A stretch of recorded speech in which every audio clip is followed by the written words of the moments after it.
Hello मेरे प्यारे student. तो देखिए आज आप लोग आए अनसॉल्व पेपर का सोल्यूशन। देखिए तो पहले भाई एक बात बताना चाहता हूं आपको, अगर आप लोग को पीडीएफ चाहिए तो क्या करेंगे, ठीक है। तो यहाँ पर देखिए किसका किसका कितने ईयर का पीडीएफ मिल जाएगा। तो यहाँ पर देखिए केमिस्ट्री का, देखिए केमिस्ट्री का ये 2026 के लिए आपके लिए है, ठीक है। तो यहाँ पर देखिए केमिस्ट्री का जो है 2020, 21, 22, 23, 24, 25 यानी कि 6 साल। मान लीजिए 21 में कोरोना काल था तो पेपर नहीं हुआ किसी में, ठीक है।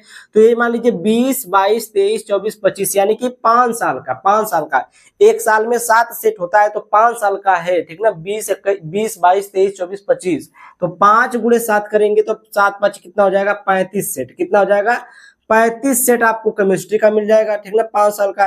फिजिक्स का देखिए 2020, 22, 23, 24, 25, ठीक है। 20, 22, 23, 24, 25 यानी कि 5 साल का आपका फिजिक्स का मिल जाएगा। 7 5 35 सेट इसका हो जाएगा, ठीक है। 35, दोनों को मिलाकर कितना हो जाएगा, 70 सेट, ठीक है। दोनों का 70 सेट हो गया। यहाँ पर देखिए बायोलॉजी, बायोलॉजी का देखिए अगर बायोलॉजी आप लोग लिए हैं तो 22, 23, 24, 25 4 साल का, 4 साते 28, ठीक है। 28 सेट ये हो गया। मैथ अगर कोई लिया है तो 23, 24, 25 3 साल का मिलेगा। 7 × 21 सेट इसका हो गया। इंग्लिश तो सबको चाहिए, इंग्लिश तो मिल जाएगा आपको 7 × 14 सेट है, ठीक है। अगर देखिए अगर आप लोग को ये दोनों चाहिए, अगर ये दोनों चाहिए तो आप लोग का पेमेंट लगेगा 120 रुपए। अगर ये 4 सब्जेक्ट चाहिए, अगर किसी को बायो चाहिए तो मैथ नहीं चाहिए, अगर मैथ चाहिए तो बायो नहीं चाहिए, ठीक है। अगर ये chemistry, physics, bio, math, English चाहिए और केमिस्ट्री, फिजिक्स, मैथ, इंग्लिश चाहिए, ठीक ना। तो 4 सब्जेक्ट का आपका लगेगा 200 रुपीज। कितना, 200 रुपये लगेगा। और देखिए अगर आप लोग सिंगल सब्जेक्ट लेंगे, सिंगल सब्जेक्ट सिर्फ केमिस्ट्री या सिर्फ फिजिक्स लेंगे तो इसके लिए आपको पेमेंट करना पड़ेगा 70 रुपीज। कितना, 70 रुपीज, ठीक है। और आपको बायो लेना है तो बायो के लिए आपको 60 रुपीज पेमेंट करना पड़ेगा। अगर आपको मैथ लेना है तो मैथ का 50 रुपीज है। इंग्लिश लेना है तो इंग्लिश का भी 50 रुपीज है, ठीक है। तो इनका इनका 50 60 रुपीज हम, मतलब अगर आप लोग अलग अलग लेंगे तो महंगा पड़ जाएगा, ठीक है। अगर एक साथ लेंगे ना तो आपको सही पड़ेगा, अगर अलग अलग लेंगे तो महंगा पड़ जाएगा। एक ही साथ ले लीजिए 200 रुपये में पूरा सब्जेक्ट का मिल जाएगा आपको। 4 सब्जेक्ट का, physics, chemistry, chemistry, physics, bio, English या फिर केमिस्ट्री, फिजिक्स, मैथ, इंग्लिश ले लीजिए। चारों सब्जेक्ट का आपको 200 में मिल जाएगा। वैसे अगर आप लेंगे तो ये देखिए 2 सब्जेक्ट का 120 रुपया है। अब यहाँ से ये वाला लेंगे तो 180 हो जाएगा, फिर ये वाला लेंगे तो 130, 230 हो जाएगा, ठीक है। 30 या 40 रुपया आपका बेसी लग जाएगा, ठीक है। तो अगर आप लोग को अनसॉल्व पेपर का पीडीएफ चाहिए तो 746, ये मेरा नंबर है 7460012763। इस नंबर पर आप लोग कांटेक्ट कर सकते हैं, व्हाट्सएप कर सकते हैं, ठीक ना। जो चाहिए वो करिए। आप लोगों को अगर पीडीएफ चाहिए तो, ठीक है। क्या लिख करके व्हाट्सएप करेंगे, जेके सर लिखिए, जेके सर लिखिए या एमके सर ये स्टडी लिखिए, ठीक है। दोनों में से कोई चैनल मेरा है, दोनों चैनल एमके सर लिखिए चाहे जेके सर लिखिए, ठीक है। तो आप लोग को अगर पीडीएफ चाहिए, अगर आप अपना समय बचाना चाहते हैं पेपर के लिए तो आप लोग पीडीएफ लेना जरूरी है, ठीक है। अगर ये पूरा हल कर लेते हैं ना आप, 3 साल के, 2 साल के या 4 साल के पीडीएफ हल कर लेते हैं तो आपका 90% या 85% लाने में कोई नहीं रुक पाएगा, ठीक है। तो आज और आगे आप लोग वीडियो देखते रहिए। तो देखिए बच्चों, पहला क्वेश्चन क्या कहता है, एक संबंध R बराबर एक संबंध, इसने रिलेशन ये दे रखा है, समुच्चय n पर परिभाषित है, तो सही उत्तर छांटिए। देखिए बच्चों, ये बहुत आसान क्वेश्चन है। पहले का क्या, सबसे पहले आपको क्या करना है, बस आपको ये रिलेशन चेक करना है कि कैसे है, ठीक है ना। a बराबर b -1 और b > 4। बच्चों सबसे पहले आप ये देखिए कि इसने कहा है कि b जो है वो 4 से बड़ा है। अब इन 4 ऑप्शन में ये देख लीजिए कि b, इनमें से b कौन से में b जो है वो 4 से बड़ा है। ये तो खत्म है, ये ऑप्शन नहीं होगा क्योंकि उसने कहा है b 4 से बड़ा लेना है हमें। तो ये हो सकता है, ये हो सकता है, ये हो सकता है। अब इनमें दूसरी कंडीशन देखिए, a बराबर b -1, यानी a की जगह ये 4 रख के देखिए और b की जगह ये 5 रख के देखिए, क्या दोनों बराबर आ जाएंगे। a की जगह 4 रख दिया, b की जगह 5 रख दिया, 5 में से 1 गया 4। जी हाँ बिल्कुल। अगर मैं इसमें a बराबर 4 रख दूँ और b बराबर 5 रख दूँ तो 5 - 1 ये भी 4 आ जाएगा, ये भी 4 आ जाएगा, ठीक है ना बच्चों। यानी ये कंडीशन सेटिस्फाई कर रहा है, तो बस यही जो है आपका ऑप्शन सही हो जाएगा, ठीक है ना। तो इसका दूसरा ऑप्शन सही है, ठीक है ना बच्चों। चलिए चलते हैं आगे। देखिए ख क्वेश्चन क्या कहता है। ख क्वेश्चन ये कह रहा है कि tan इनवर्स रूट तीन माइनस कोट इनवर्स -√3, इसका आपको मान बताना है, ठीक है ना बच्चों। देखिए tan इनवर्स को हम tan इनवर्स में tan में √3 कहाँ होता है, tan में √3 कहाँ होता है, tan 60 का। तो इसमें हम क्या रख सकते हैं, tan 60 यानी tan π/3, ठीक है ना, माइनस कोट इनवर्स और कोट में ये जो √3 होता है ये भी कोट में कहाँ होता है, माइनस के कोट ये होता है 6 में, π/6 में, ठीक है ना। तो हम इसको क्या रख देंगे, माइनस कोट π/6। अब ये माइनस हमको अरेंज करना पड़ेगा, तो हम क्या करेंगे इसको, देखिए 10 से 10 कैंसिल आउट होकर के यहाँ क्या बचेगा, π/3 माइनस कोट इनवर्स, और यहाँ पे देखिए ये माइनस जब अरेंज करेंगे तो ये क्या हो जाएगा, कॉट पाई माइनस π/6, ठीक है ना बच्चों। ये हो जाएगा पाई माइनस π/6, कोट से कोट हट जाएगा, यहाँ आ जाएगा π/3 माइनस और 6 पाई माइनस पाई यानी 5π/6, 5π/6, तो ये कितना हो जाएगा 2 पाई माइनस 5π/6, और ये ओवरऑल आपका आ जाएगा कितना, ये आ जाएगा आपका माइनस के 3π/6, और ये आ जाएगा माइनस के π/2, ठीक है ना बच्चों। ये आपका आंसर हो जाएगा, यानी ऑप्शन नंबर 2, ऑप्शन जो है 2 आपका सही हो जाएगा, ठीक है ना बच्चों। ऑप्शन 2 आपका सही हो जाएगा। तो चलिए चलते हैं नेक्स्ट क्वेश्चन की तरफ। तो देखिए बच्चों, यह क्वेश्चन क्या कहता है, कोस इनवर्स ई की पावर एक्स का अवकल गुणांक होगा, यानी हमें इसका अवकलन ज्ञात करना है। देखिए कोस इनवर्स ई की पावर एक्स, जल्दी से जल्दी करेंगे।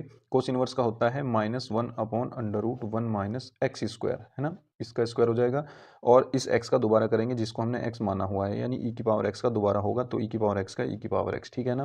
तो यहाँ से क्या आ जाएगा, माइनस ई की पावर एक्स अपॉन √1 माइनस ई की पावर, ये हो जाएगा 2x, ठीक है ना। देखिए इनमें से कौन सा ऑप्शन है, माइनस में ई की पावर एक्स अपॉन √1 माइनस ई की पावर -2x, ये नहीं है, वो माइनस ई की पावर, ये वाला सही है ना, फोर्थ ऑप्शन इसका सही हो जाएगा, ठीक है ना बच्चों। ये फोर्थ ऑप्शन इसका सही हो गया। तो चलते हैं नेक्स्ट क्वेश्चन की तरफ। देखिए यह क्वेश्चन क्या कहता है, एक्स ई की पावर एक्स डी एक्स का मान बताओ। घ यानी क्या कह रहा है कि समाकलन एक्स ई की पावर एक्स डी एक्स का मान, ठीक है ना। देखिए इसमें क्या करना होगा हमें, सबसे पहले हम क्या करेंगे, दो फंक्शन मान लेंगे, इसको फर्स्ट इसको सेकंड, आइलेट के हिसाब से। ये एल्जेब्रिक है, ये एक्सपोनेंशियल है, इसको सेकंड, एक्सपोनेंशियल को हमेशा लास्ट फंक्शन ही मानना है, ठीक है ना। तो first function as it is खंड समाकलन लगाएंगे, सेकंड का समाकलन ई की पावर एक्स माइनस होल समाकलन, पहले का डिफरेंशिएशन 1 आ गया, दूसरे का इंटीग्रेशन यानी समाकलन हो जाएगा ई की पावर एक्स का ई की power X D x plus सी, ठीक है ना। यहाँ से हो जाएगा एक्स ई की पावर एक्स माइनस ई की पावर एक्स का समाकलन करेंगे, ई की पावर एक्स ही आ जाएगा प्लस सी, और यहाँ से क्या आ जाएगा ई की पावर एक्स कॉमन, तो ये हो जाएगा एक्स -1, ठीक है ना बच्चों। देखिए हमारे पास ये कौन सा है ऑप्शन, थर्ड ऑप्शन सही हो जाएगा, तो इसका थर्ड ऑप्शन सही है, ठीक है ना बच्चों, ऑप्शन थर्ड। अब चलते हैं नेक्स्ट क्वेश्चन की तरफ। डे क्वेश्चन देखते हैं क्या कहता है। अवकल समीकरण ये कह रहा है कि 2x² d2y/dx² और -3 इंटू dy/dx और प्लस y = 0, इसकी कोटि बतानी है हमें, ठीक है ना बच्चों। देखिए इसकी कोटि हमें कैसे पता चलेगी, कि आपको कोटि के लिए ये देखना है कि कितनी बार इसका अवकलन किया गया है, सबसे ज़्यादा बार, है ना। देखिए ये एक बार किया फिर 2 बार किया, यानी सबसे ज़्यादा बार जो किया गया होगा वही इसकी कोटि है, ठीक है ना। यानी इसकी डिग्री क्या हो जाएगी, इसकी कोटि क्या हो जाएगी, 2 हो जाएगी, इसकी कोटि 2 हो जाएगी, ठीक है ना, इसकी कोटि 2 हो जाएगी। अगर इसकी वो घात पूछता तो जो हाईएस्ट ऑर्डर डेरिवेटिव है, यानी जो सबसे ज़्यादा बार अवकलन किया गया है, उसकी पावर हम देख लेंगे ऊपर, ये जो पावर है यहाँ पे घात, ये देख लेंगे, वो इस अवकल समीकरण की घात हो जाएगी। तो इसकी घात क्या है, इसकी घात फिलहाल 1 है, लेकिन यहाँ सिर्फ कोटि पूछा गया है, तो इनमें से कोटि क्या हो जाएगी, 2, तो यानी तीसरा ऑप्शन आपका सही हो जाएगा, ठीक है ना बच्चों, तीसरा ऑप्शन आपका सही हो जाएगा। तो चलिए चलते हैं नेक्स्ट क्वेश्चन की तरफ। देखिए बच्चों नेक्स्ट क्वेश्चन आपका क्या कहता है, दूसरा क्वेश्चन ये कह रहा है कि सभी खंड कीजिए, इसमें हमें करना है। देखिए दूसरे का क्या क्वेश्चन क्या कहता है। देखिए ये कह रहा है कि यदि a बराबर ABC है, b बराबर 1 2 है, तो a से b में संबंधों की संख्या हमें ज्ञात करनी है। अगर हमें संबंधों की संख्या ज्ञात करनी हो तो देखिए बच्चों, मैं आपको एक चीज़ बता देता हूँ, ये हमने पहले भी शायद पढ़ा है। अब देखिए यदि हमारे पास एक कोई सेट है और उसके अंदर एलिमेंट्स की संख्या p है, और कोई सेट b है उसके अंदर एलिमेंट की संख्या q है, तो a से b में संबंधों की संख्या क्या हो जाएगी, संबंधों की संख्या 2 की पावर pq हो जाएगी, ठीक है ना, 2 की पावर pq। तो ये क्या हो जाएगा, हमारे पास यहाँ a के अंदर कितने एलिमेंट हैं, हमारे यहाँ a के अंदर 3 एलिमेंट हैं और b के अंदर कितने एलिमेंट हैं, 2 एलिमेंट हैं। तो संबंधों की संख्या a से b में कितनी हो जाएगी, 2 की पावर 3 गुना 2 यानी 2 की पावर 6, ठीक है ना, 2 की पावर 6 यानी आपका ये आंसर हो जाएगा, ठीक है ना बच्चों। उम्मीद करता हूँ आपकी समझ में आया होगा। तो चलिए चलते हैं नेक्स्ट क्वेश्चन पर। ये कह रहा है कि दूसरे का ख क्वेश्चन, ये कह रहा है कि अवरोधों इतने के अंतर्गत इसका अधिकतम मान बताओ। तो बच्चों हमें क्या करना है, सबसे पहले हमें अवकल समीकरण, ये जो असमीकरण इसने दी हैं वो लिख लेनी है। x + y < 4, और दूसरा दिया है इसने x greater than equal to 0 और y greater than equal to 0। यानी जो हम रीजन लेंगे, जो क्षेत्र लेंगे, जो हल क्षेत्र लेंगे, वो पहला क्वाड्रेंट होगा जिसमें x और y दोनों धनात्मक होते हैं, ठीक है ना, ये जो उसने दिया है। अब देखिए क्या हो जाएगा, तो बच्चों ये क्या हो जाएगा, देखिए सबसे पहले हम क्या करेंगे, समीकरण रूप में लिख लेंगे, है ना। असमीका को समीकरण रूप में लिखने पर, समीकरण रूप में लिखने पर, समीकरण रूप में लिखने पर, समीकरण रूप में जब हम इसको लिख लेंगे तो ये क्या हो जाएगी, x plus y equals to 4 आ जाएगी, ठीक है ना। एक ही समीकरण है अपने पास। तो अब क्या करना है, आपको इसके पॉइंट्स निकाल लेने हैं, ठीक है ना। वो आपकी मर्जी है, वो पॉइंट आप किसी तरीके से मर्जी निकालें, ठीक है ना। यानी आपको इस लाइन को बस इस ग्राफ पर ड्रॉ करना है, ठीक है ना, इस ग्राफ पर ड्रॉ करना है। तो ग्राफ पर ड्रॉ करने के लिए आपके पास कई तरीके होते हैं, या तो आप पॉइंट्स जो है x को जीरो करके y ले लो और y को जीरो करके x पॉइंट ले लो, इस तरीके से भी लगा सकते हैं। या फिर आप इसको अलग अलग x की वैल्यू रख करके y की वैल्यू निकाल लीजिए और 2-3 पॉइंट निकाल लीजिए और उन दोनों तीनों पॉइंटों को मिलाते हुए एक लाइन खींच दीजिए, ठीक है ना। जैसे मैं x की वैल्यू 0 लेता हूँ तो y की वैल्यू क्या मिलेगी, मुझे 4 मिलेगी, तो एक पॉइंट मुझे 0 4 मिल गया, ठीक है ना। दूसरा मैं y की वैल्यू 0 लेता हूँ, x की वैल्यू मुझे 4 मिल जाएगी, तो दूसरा पॉइंट मुझे 4 0 मिल गया। अब इन दोनों पॉइंट को मिलाते हुए मैं लाइन खींच दूंगा, ठीक है ना। देखिए मान लीजिए ये 1 है, 2 है, 3 है, 4 है, इसी तरह 1 2 3 4 है। अब ये जो पॉइंट है अपने पास, ये तो है 4 0 यानी 4,0, और ये वाला जो पॉइंट है ये है अपने पास 0,4। इन दोनों को मिलाते हुए मैं ये लाइन खींच दूंगा, इन दोनों को मिलाते हुए मैंने ये लाइन खींच दी, ठीक है ना। तो ये लाइन ड्रॉ हो गई, x plus y equals to 4, ये ड्रॉ हो गई, ठीक है ना। अब देखिए मुझे ये देखना है कि इसके इधर की साइड में शेड करूंगा या इसके इधर की साइड शेड करूंगा, है ना। क्योंकि क्योंकि पहली बात तो मेरा ये फर्स्ट रीजन है, इसने कहा है x greater than equal to 0, y greater than equal to 0, इसका मतलब है फर्स्ट क्वाड्रेंट, है ना, यानी प्रथम चतुर्थांश। प्रथम चतुर्थांश में अब मेरे पास दो रीजन हैं, दो क्षेत्र हैं, एक तो लाइन के इधर वाला, एक लाइन के इधर वाला। तो क्या ये वाला है, क्या ये वाला है, तो मूल बिंदु पर हमें पता चलेगा, ठीक है ना। हम क्या करते हैं, मूल बिंदु पर देखते हैं, मूल बिंदु पर, मूल बिंदु पर, मूल बिंदु 0 0 इसमें रख के देखिए असमीका में। तो अगर 0 प्लस 0 ये रख करके ये क्या आएगा, 0 आ जाएगा, 0 लेस देन इक्वल टू 4 आ जाएगा। और ये बात अगर सत्य आई, अगर ये बात सत्य मतलब सही आई, तो इसका मतलब उस लाइन से ओरिजिन की तरफ, मूल बिंदु की तरफ हम क्या कर देंगे, शेड कर देंगे, मूल बिंदु की तरफ शेड कर देंगे ऐसे, ठीक है ना, मूल बिंदु की तरफ। तो ये वाला रीजन हमारा आ जाएगा मूल बिंदु की तरफ। और अगर ये बात गलत आती तो हम इस लाइन से मूल बिंदु के दूसरी साइड यानी ऊपर की साइड फिर हम इसमें शेड करते, ठीक है ना। फिलहाल हमारा रीजन ये मिल गया और इसमें हमें 3 पॉइंट मिले, एक ये क्या है, मूल बिंदु 0 0, एक 4 0, एक 0 4। इन तीनों बिंदुओं पर हम जेड का मान देख लेंगे, ठीक है ना। हम क्या करते हैं, एक टेबल और बनाते हैं यहाँ पर, और इसका अधिकतम मान और जो भी उसने पूछा हुआ है वो देख लेंगे, ठीक है ना। यहाँ पे हम क्या लिखेंगे, ऊपर इसमें शीर्ष बिंदु लिखेंगे, इसमें क्या लिखेंगे, शीर्ष बिंदु, शीर्ष बिंदु। अब देखिए बिंदु हमारे पास क्या क्या है, एक तो 0,0 है, दूसरा हमारे पास 0,4 है, और तीसरा हमारे पास 4,0 है। देखिए ये 4,0 है तीसरा पॉइंट। अब देखिए क्या हो जाएगा, यहाँ पर जेड लिख लेते हैं हम। जेड हमारे पास क्या है, उसने जेड दिया है 3x plus 4y, 3x plus 4y। यहाँ पे जब मैं 0 0 रखूँगा दोनों, तो जेड की वैल्यू क्या आ जाएगी, इसमें तो 0 आ जाएगी। और जब इसकी वैल्यू में 0 और 4 रखूँगा, x की वैल्यू 0, y की वैल्यू 4, तो ये तो 0 हो जाएगा, 4 चौक 16 आ जाएगा, तो जेड बराबर 16 आ जाएगा। और इसमें जेड बराबर क्या आ जाएगा आपका, जब मैं 4 यहाँ रखूँगा, 4 तिया 12, इसमें 12 आ जाएगा। अब उसने कहा था अधिकतम मान ज्ञात कीजिए, है ना, अधिकतम मान। तो अधिकतम मान कौन सा है, ये वाला, ये अधिकतम है। तो हम क्या लिख देंगे कि बिंदु 0 4 पर अधिकतम, बिंदु 0 4 पर जेड का अधिकतम मान 16 है, ठीक है ना बच्चों। उम्मीद करता हूँ आपकी समझ में आ गया होगा। क्वेश्चन आपका कंप्लीट होता है। तो चलिए चलते हैं नेक्स्ट क्वेश्चन की तरफ। देखिए बच्चों नेक्स्ट क्वेश्चन क्या कहता है, ये कह रहा है कि यदि सदिश ये और ये परस्पर लंब है तो लैम्डा का मान ज्ञात कीजिए। तो बच्चों जब दो सदिश आपस में परपेंडिकुलर हों, सबसे पहले हम ये करेंगे कि वेक्टर 2i कैप प्लस जे कैप प्लस के कैप तथा vector i cap minus 4j cap plus lambda के कैप की तुलना किससे करने पर, a1 i cap plus b1 j cap plus c1 के कैप तथा a2 i cap plus b2 j cap plus c2 के कैप से करने पर। इससे जब हम तुलना कर देंगे तो हमारे पास क्या होगा, तो हमारे पास a1 की वैल्यू आ जाएगी 2, है ना, i के इंटू में जो है ये a1 की वैल्यू 2 आ जाएगी, b1 की वैल्यू 1 आ जाएगी, c1 की वैल्यू 1 आ जाएगी। इसी तरह a2 की वैल्यू 1 आ जाएगी, b2 की वैल्यू -4 आ जाएगी, यहाँ से b2 की वैल्यू -4, और c2 की वैल्यू जो आ जाएगी वो लैम्डा आ जाएगी, ठीक है ना बच्चों। अब जब दो दो वेक्टर आपस में लंब होते हैं, परपेंडिकुलर होते हैं, तो कंडीशन क्या कहती है? यदि यदि a1 i cap plus b1 j cap plus c1 k cap तथा दूसरा सदिश क्या है, a2 i cap plus b2 j cap plus c2 k cap परस्पर लंबवत हैं, परस्पर लंबवत हैं, तो क्या होता है? तो ये कंडीशन फॉलो करते हैं, a1 a2 plus b1 b2 plus c1 c2 equals to 0। ठीक है ना? अब यहाँ से हम क्या कर देंगे, ये वैल्यूज़ रख देंगे सारी यहाँ पे, तो ये क्या हो जाएगा, 2 इंटू 1 प्लस 1 इंटू -4, 1 इंटू -4 प्लस 1 into lambda equals to 0, 1 into lambda. ठीक है ना? ये क्या हो जाएगा आपका, 2 एकम 2 -4 प्लस लैम्डा इक्वल्स टू 0, और लैम्डा की वैल्यू -2 इधर और इधर जा करके +2 आ जाएगी। ठीक है ना? ये आपका हो जाएगा आंसर। ठीक है ना बच्चों, उम्मीद करता हूँ आपकी समझ में आ गया होगा।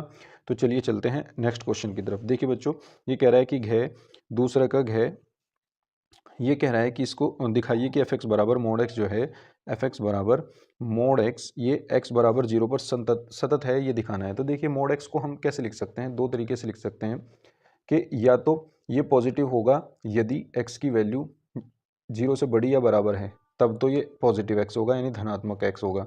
और ये -x होगा कब, जब x की वैल्यू <0 मोड x को हम ऐसे लिख सकते हैं। ठीक है ना? अब हम चलते हैं x बराबर 0 पर लिमिट निकालते हैं, है ना? क्योंकि हमें सतत दिखाना है, तो हम क्या करेंगे, लेफ्ट हैंड लिमिट निकालेंगे। सबसे पहले लेफ्ट हैंड लिमिट क्या हो जाएगी, limit x tending to 0 minus f of x। ठीक है ना? 0 पे देख रहे हैं, तो 0 के माइनस में f(x) क्या है, हमें वो देखना है। ठीक है ना? अब देखिए, ये हो जाएगा आपका limit h tending to 0, x की जगह हम 0 माइनस h रख रहे हैं, यानी 0 के हल्का सा लेफ्ट में जा रहे हैं, तो ये क्या आ जाएगा, f ऑफ 0 माइनस h। यानी जहाँ जहाँ फंक्शन में 0 माइनस एच था, हम x था, वहाँ वहाँ हम क्या रख देंगे, 0 माइनस एच रख देंगे। पहली बात ये देखो आप कि 0 माइनस एच हम क्यों रख रहे हैं, क्योंकि हम 0 के लेफ्ट में जाना चाह रहे हैं। मान लीजिए x बराबर 0 है आपका, हम इसके हल्का सा यहाँ पर लेफ्ट में चेक कर रहे हैं, हल्का सा लेफ्ट में, हल्का सा लेफ्ट में मतलब 0 से छोटा, 0 से छोटा, हम 0 से इसलिए हल्की सी वैल्यू घटा रहे हैं कुछ, ये h जो है बहुत छोटी क्वांटिटी है जो हम 0 में से घटा रहे हैं ताकि हम इसके लेफ्ट साइड में आ जाएं। ठीक है ना? और जब x की वैल्यू हम 0 माइनस एच रख देंगे, तो यहाँ से h की वैल्यू 0 पे आ जाएगी। ठीक है ना? देखिए कैसे, जब x बराबर हम क्या रखेंगे, 0 माइनस एच, और x अपने आप में 0 की तरफ जा रहा है, तो ये 0 बराबर 0 माइनस एच, तो 0 तो यहाँ से h टेंडिंग टू क्या आ जाएगा, 0 आ जाएगा, h बराबर 0 आ जाएगा ना, तो इसलिए h टेंडिंग टू 0 हो गया। अब 0 माइनस एच, जहाँ जहाँ ये देखिए 0 माइनस एच कौन सा फंक्शन है, यानी 0 से छोटी वैल्यू कहाँ है, x की, तो x की 0 से छोटी वैल्यू ये है, तो यानी फंक्शन हमारा ये हुआ। तो इसमें जहाँ जहाँ x है वहाँ वहाँ 0 माइनस एच रख दीजिए, तो ये हो जाएगा आपका लिमिट h टेंडिंग टू 0, ये हो जाएगा -0 minus H, minus minus plus हो जाएगा, h हो जाएगा, और लिमिट रखेंगे तो ओवरऑल 0 आ जाएगा। ठीक है ना? अब देखिए राइट हैंड लिमिट निकालते हैं, राइट हैंड लिमिट निकालते हैं, तो ये हो जाएगा आपका राइट हैंड लिमिट में limit x tending to 0 plus f of x। वैसे बच्चों आप इसको डायरेक्ट भी निकाल सकते हैं, क्योंकि एक नंबर में एक क्वेश्चन है, ज़्यादा इसमें जो है कुछ करने की हमें ज़रूरत है नहीं, तो आप डायरेक्ट भी इसको निकाल सकते हैं। ठीक है ना? ये राइट हैंड लिमिट क्या हो जाएगी, limit h tending to 0, same ये भी ऐसे ही हो जाएगा f ऑफ 0 प्लस h, और ये हो जाएगा लिमिट h टेंडिंग टू 0। ये देखिए 0 प्लस एच मतलब 0 में कुछ जुड़ रहा है, यानी 0 से बड़ा, x की वैल्यू 0 से बड़ी कहाँ है, x की वैल्यू 0 से बड़ी यहाँ है, और इसमें फंक्शन कौन सा है, ये वाला, तो यानी f(x) में f(x) बराबर x आ जाएगा, तो x की जगह 0 प्लस एच रख दो, तो ये क्या हो जाएगा, 0 प्लस एच हो जाएगा बस। ठीक है ना? इसमें लिमिट पुट करेंगे तो ये भी 0 आ जाएगा। ठीक है ना? दोनों लिमिट क्या आ गई, 0 आ गई, और फंक्शन की वैल्यू 0 पे क्या होगी, अगर मैं फंक्शन की वैल्यू 0 पे चेक करना चाहता हूँ, तो x बराबर 0 पर फंक्शन क्या है, f(x) बराबर x है, तो जब मैं इसमें 0 रखूँगा तो यहाँ भी 0 रख दूंगा, तो ये भी 0 आ जाएगी। तो यानी आपकी जो लिमिट है, limit extending to 0, limit extending to 0 f of x, और आपकी फंक्शन की वैल्यू दोनों बराबर आ रही हैं। ठीक है ना? ये वैल्यू कब बनती है, जब लेफ्ट हैंड लिमिट और राइट हैंड लिमिट दोनों बराबर आ जाती है, तब ये लिमिट बनती है। ठीक है ना? तो ये लिमिट बराबर फंक्शन की उस पॉइंट पर वैल्यू, जब ये दोनों बराबर आ जाएंगी तो फंक्शन क्या हो जाएगा, सतत हो जाएगा। हम यहाँ क्या कह देंगे, अतः x बराबर 0 पर फलन सतत है, फलन सतत है। ठीक है ना? ये आपका हो गया प्रूफ। ठीक है ना बच्चों? तो चलिए चलते हैं नेक्स्ट क्वेश्चन पर। देखिए अगला क्वेश्चन, अगला क्वेश्चन क्या कह रहा है, ये कहता है कि यदि p of a equals to आपका 3/13 है, और p ऑफ b जो है आपका वो 5/13 है, और p of a intersection b जो है आपका वो 2/13 है, तो P of B upon A पूछ रहा है ना। P of B upon A क्या होता है बच्चों? P of B upon A होता है P of B intersection A upon P of A. सह प्रतिबंध प्रायिकता का फॉर्मूला है, ठीक है ना।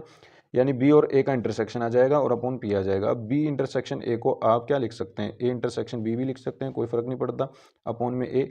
अब देखिए यहाँ से क्या होगा, इसकी वैल्यू जो है आपके पास कितनी है? इंटरसेक्शन बी की 2/13 और पी ऑफ ए की कितनी है? 3/13।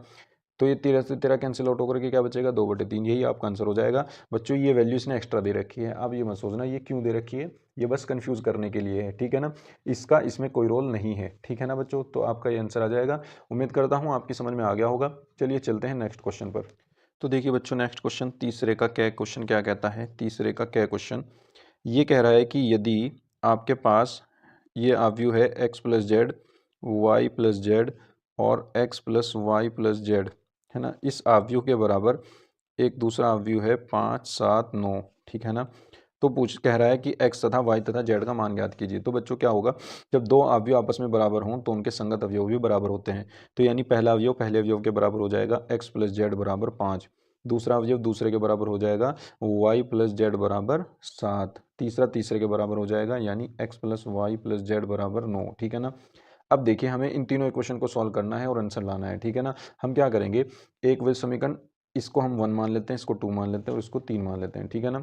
हम इसको और इसको जोड़ देते हैं, ठीक है ना। हम लिखेंगे, आपको पूरा लिखना है करके, ठीक है ना। क्या लिखोगे आप कि समीकरण 1 तथा समीकरण 2 को जोड़ने पर, फिर आप उसको जोड़ करके दिखा देना। ये क्या हो जाएगा, x plus y plus 2z equals to 7 और 5 हो जाएगा आपका 12। इसको बना देना समीकरण नंबर 4, ठीक है ना। अब देखिए ये भी एक्स वाई जेड में आ गई और ये भी एक्स वाई जेड में है, तो इन दोनों को सॉल्व करना है अब आपको। तो समीकरण 3 और 4 यानी 4 में से आप 3 घटा दीजिए, तो यहाँ पे लिखना समीकरण 4 में से 3 घटाने पर, समीकरण 4 में से समीकरण 3 घटाने पर। तो ये क्या हो जाएगा, जब आप इसमें से ये घटाओगे तो क्या हो जाएगा, देखिए हम लिख देते हैं, चलो x plus y plus 2z equals to 12 और x plus y plus z बराबर ये हो जाएगा 9। इसमें से जब हम माइनस करेंगे ये सारे माइनस हो जाएंगे साइन, तो ये दोनों कट जाएंगे, 2z में से z गया z बचेगा और 12 में से 9 गया 3 बचेगा, ठीक है ना। तो z की वैल्यू 3 आ जाएगी। z की वैल्यू उठा करके यहाँ रख दीजिए और यहाँ से x की वैल्यू आ जाएगी, यहाँ से y की वैल्यू आ जाएगी। तो आप क्या करोगे, समीकरण 1 से x प्लस 3 बराबर 5, जेड की वैल्यू 3 रख दी तो x बराबर कितना आ जाएगा 2, ठीक है ना। और समीकरण 2 से y प्लस 3 बराबर 7, 3 उधर गया तो y की वैल्यू कितनी आ गई 4, तो y की वैल्यू कितनी आ गई 4। तो आपकी x बराबर 2, y बराबर 4 और z बराबर 3 ये वैल्यू आ गई, ठीक है ना बच्चों। ये आपका आंसर हो जाएगा। उम्मीद करता हूँ आपकी समझ में आ गया होगा। चलिए चलते हैं नेक्स्ट क्वेश्चन पर। नेक्स्ट क्वेश्चन क्या कहता है, देखिए क्वेश्चन क्या कहता है कि dy बाई डी एक्स बराबर x minus 1 upon 2 plus y, ठीक है ना बच्चों। तो यहाँ से हम क्या करेंगे, इसको हमें व्यापक हल ज्ञात करना है, ठीक है ना। तो देखिए ये वेरिएबल सेपरेबल हो जाएगा यानी चर पृथक्करण, ठीक है ना। तो इसको हम अलग कर देते हैं, 2 प्लस वाई को y के पास भेज देते हैं, dy हो जाएगा और x माइनस 1 यहीं रख करके यहाँ पे dx ले आते हैं। दोनों पक्षों का समाकलन करने पर, लिख दीजिएगा ये बात कि दोनों पक्षों का समाकलन करने पर, जब इसका समाकलन करेंगे तो ये हो जाएगा 2 प्लस वाई डी वाई और यहाँ हो जाएगा x माइनस 1 डी एक्स, ठीक है ना। तो यहाँ से जब हम 2 का समाकलन करेंगे 2y आ जाएगा और y का समाकलन करेंगे ये वाई स्क्वायर बाई 2 हो जाएगा इक्वल्स टू x का करेंगे एक्स स्क्वायर बाई 2 हो जाएगा और माइनस 1 का करेंगे माइनस एक्स आ जाएगा और प्लस c आ जाएगा, ठीक है ना बच्चों। अब यहाँ से हम क्या करेंगे, एलसीएम लेंगे, 2 दूनी 4y plus y square upon 2 और यहाँ से क्या हो जाएगा x square minus 2x plus 2, इसको हम c1 कह देते हैं, 2c1 अपॉन 2, ठीक है ना।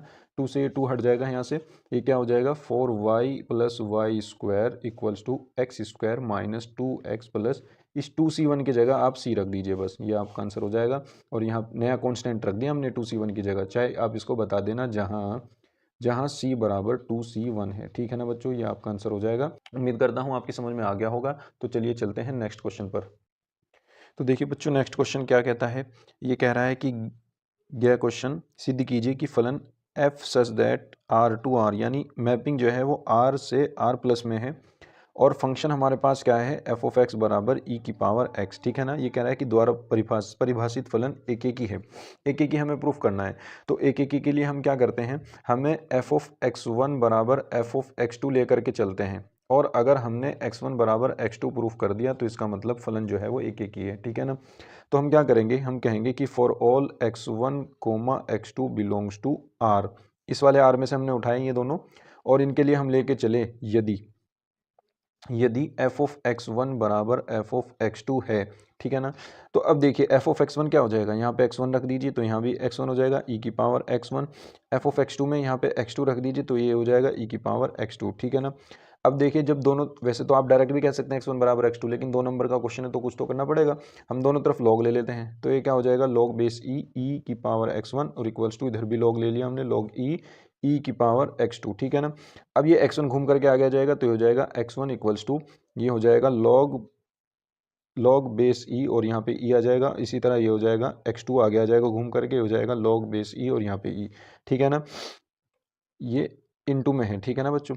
अब देखिए क्या हो जाएगा आपका log बेस e और e, तो इसका मान 1 हो जाता है, यहाँ पे भी ये 1 हो जाएगा, तो x1 बराबर x2 आ जाएगा आपका। तो क्या आ जाएगा x1 बराबर x2, ठीक है ना बच्चों। देखिए हम f ऑफ x1 बराबर f ऑफ x2 लेकर के चले थे और x1 बराबर x2 आ गया, तो इसका मतलब फलन क्या है, ये एक ही फलन है। तो हम क्या लिख देंगे यहाँ पर, अतः फलन यानी f ऑफ x एक ही फंक्शन है ना, एक ही फलन है, ठीक है ना बच्चों। बहुत आसान क्वेश्चन है, इजीली हो जाएगा, ठीक है ना। तो चलिए चलते हैं नेक्स्ट क्वेश्चन पर। तो देखिए बच्चों नेक्स्ट क्वेश्चन क्या कहता है, तीसरे का गह क्वेश्चन करेंगे। ये कह रहा है कि x बराबर आपके पास a कोस स्क्वायर t है और y बराबर आपके पास b साइन स्क्वायर t है और आपको फाइंड करना है dy बाई डी एक्स। तो देखिए क्या हो जाएगा ये, जब आपको ऐसा क्वेश्चन दिया गया हो, x बराबर अलग दे रखा हो, y बराबर अलग दे रखा हो और d y upon d x पूछ रहा हो, तो देखिए ये t में दे रखा है तो इसका t के रिस्पेक्ट में अवकलन कर दीजिए, D x upon d T. क्या हो जाएगा, ये तो कांस्टेंट है बाहर, कोस स्क्वायर t का हो जाएगा 2 कोस t, एक्स स्क्वायर मान करके करेंगे 2x हो गया, जैसे इस तरीके से 2 कोस t हो गया, कोस t का दोबारा करेंगे तो माइनस के साइन t हो जाएगा, ठीक है ना। तो ये क्या हो जाएगा, d x upon d t equals to, ये आपका हो जाएगा -2a कोस टी और इनटू में आ जाएगा साइन टी, ठीक है ना। आप इसको समीकरण 1 बना लेंगे। अब देखिए दूसरा क्या दिया था इसने, y बराबर बी साइन स्क्वायर टी, ठीक है ना। बी साइन स्क्वायर टी का जब हम अवकलन करेंगे इसका भी dw/2t में, यानी t की रिस्पेक्ट में अवकलन करेंगे तो ये हो जाएगा dy upon d t equals to, b constant है बाहर आ जाएगा, साइन स्क्वायर टी का कैसे करेंगे, जैसे हम एक्स स्क्वायर का करते हैं, एक्स स्क्वायर का क्या होता है 2x, इसी तरह इसका हो जाएगा 2 साइन टी का दोबारा करेंगे तो ये हो जाएगा कोस टी। ये इसका पूरा हो गया। अब देखिए इसको हम समीकरण नंबर 2 मान लेते हैं। तो हमें क्या निकालना है, d y upon d x निकालना है। तो हम क्या करेंगे, समीकरण 2 को समीकरण 1 से डिवाइड कर देंगे, समीकरण 2 को समीकरण 1 से भाग करने पर तो ये क्या आ जाएगा, d y upon d t upon d x upon d t, ठीक है ना, इक्वल्स टू क्या हो जाएगा, देखिए यहाँ पे क्या है 2b sign T cos t, 2b sign T cos t upon यहाँ पे है -2a cos t sign T. अब देखिए 2 से 2 कैंसिल आउट हो गया, साइन टी से साइन टी गया, कोस टी से कोस टी गया, तो बचा आपके पास माइनस के b अपॉन ए, ठीक है ना। यही आपका आंसर हो जाएगा बच्चों। उम्मीद करता हूँ आपकी समझ में आ गया होगा, बहुत आसान क्वेश्चन है। तो चलिए चलते हैं नेक्स्ट क्वेश्चन पर। देखिए बच्चों फोर्थ क्वेश्चन क्या कहता है, फोर्थ क्वेश्चन देखिए ये कह रहा है कि सभी खंड कीजिए, और आपका क्वेश्चन क्या है कि वक्र, सॉरी ये तो जो है आपके सिलेबस में नहीं है तो हम ये क्वेश्चन नहीं करेंगे। हम चलते हैं नेक्स्ट क्वेश्चन पर, फोर्थ का ख क्वेश्चन करेंगे हम, ठीक है ना। ये कह रहा है कि यदि P ऑफ A बराबर 0.4 हो और P ऑफ B बराबर 0.5 हो और A और B स्वतंत्र घटनाएं हों। जब A और B स्वतंत्र घटनाएं होती हैं इसका मतलब होता है कि P of A intersection B बराबर P of A into P of B, ठीक है ना। अब ये कह रहा है कि आप कौन कौन से क्वेश्चन फाइंड करने हैं, हमें P of A union B find करना है और दूसरा हमें P of A intersection B find करना है, ठीक है ना। तो बच्चों देखिए जब दो A और B दोनों स्वतंत्र घटनाएं होती हैं, हम यहाँ लिखेंगे यदि A और B स्वतंत्र घटनाएं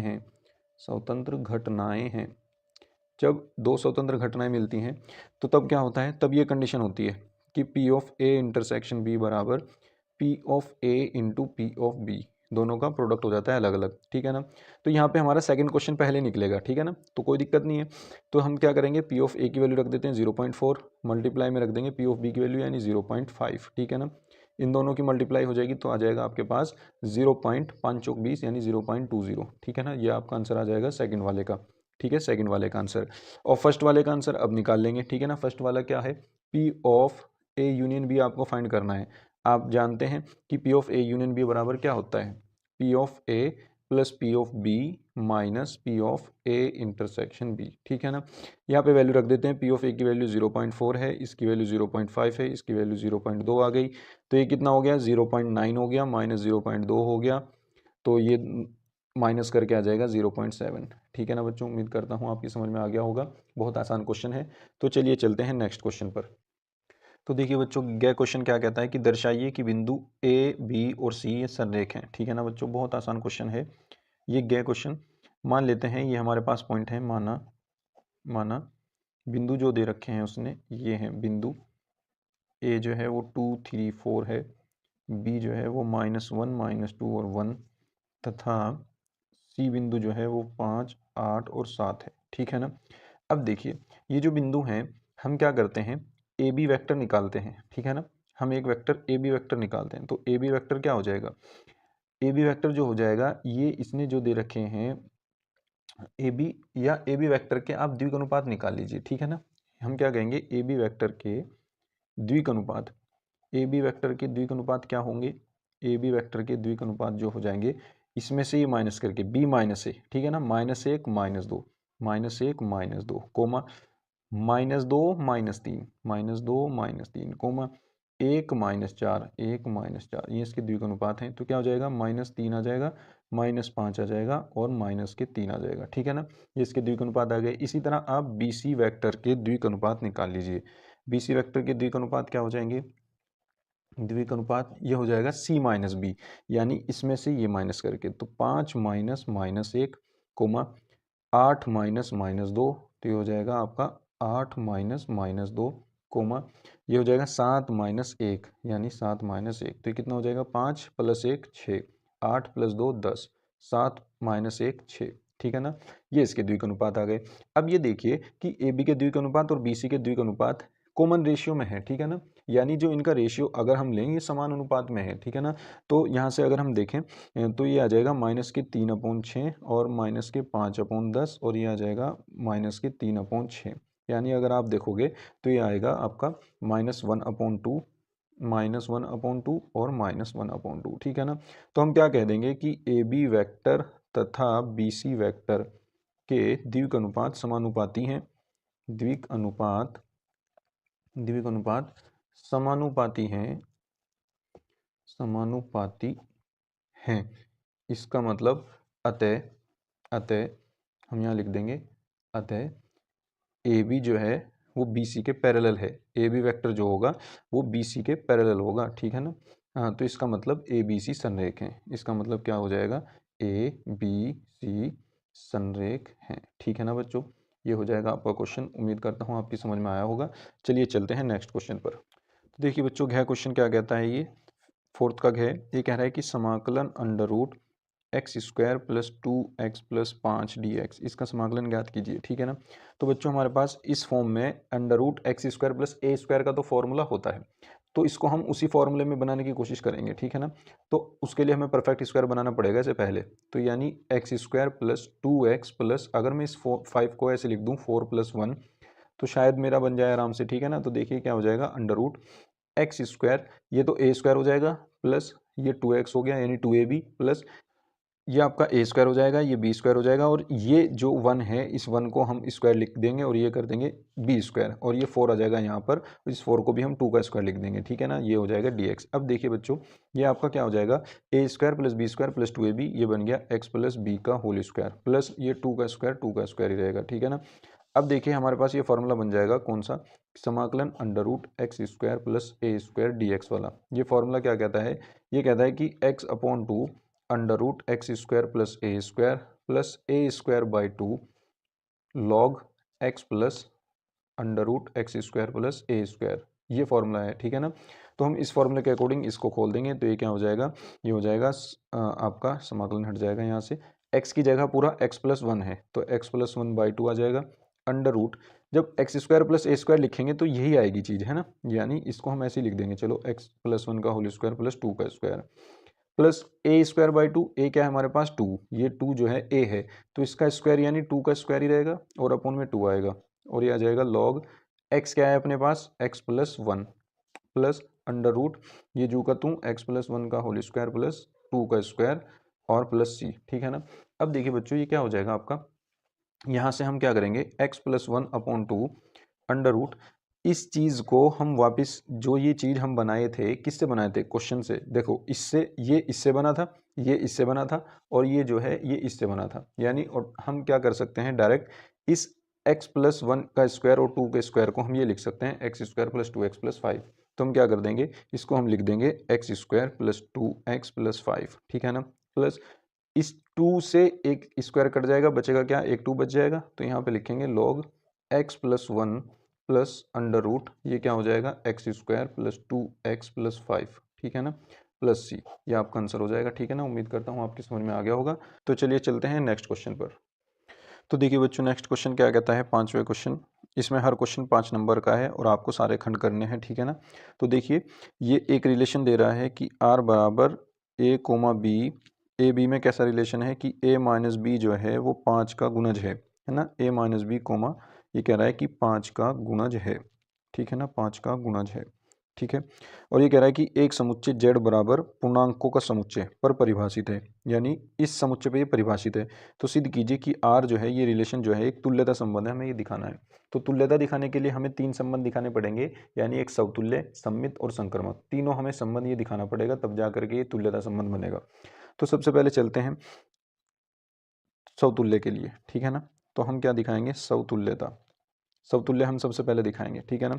तो हम क्या करेंगे, माना एक एलिमेंट मानते हैं जेड में से, जो हमारा सेट है, तो एक एलिमेंट हमने ऐसा माना ए, किस में से माना, जेड में से, इस प्रकार है, इस प्रकार है कि ए कोमा ए अगर मैं लूँ और उस पर ये कंडीशन लगाऊं, यानी ए माइनस ए लगाऊं, तो ए माइनस ए क्या आ जाएगा, ज़ीरो आ जाएगा, और ज़ीरो हर नंबर का मल्टीपल होता है, यानी गुणज होता है, तो 0 5 का भी गुणज है ना। तो मैं इसको ऐसे लिख सकता हूँ कि 0 × 5 है ना, 5 × 0 भी कर सकता हूँ।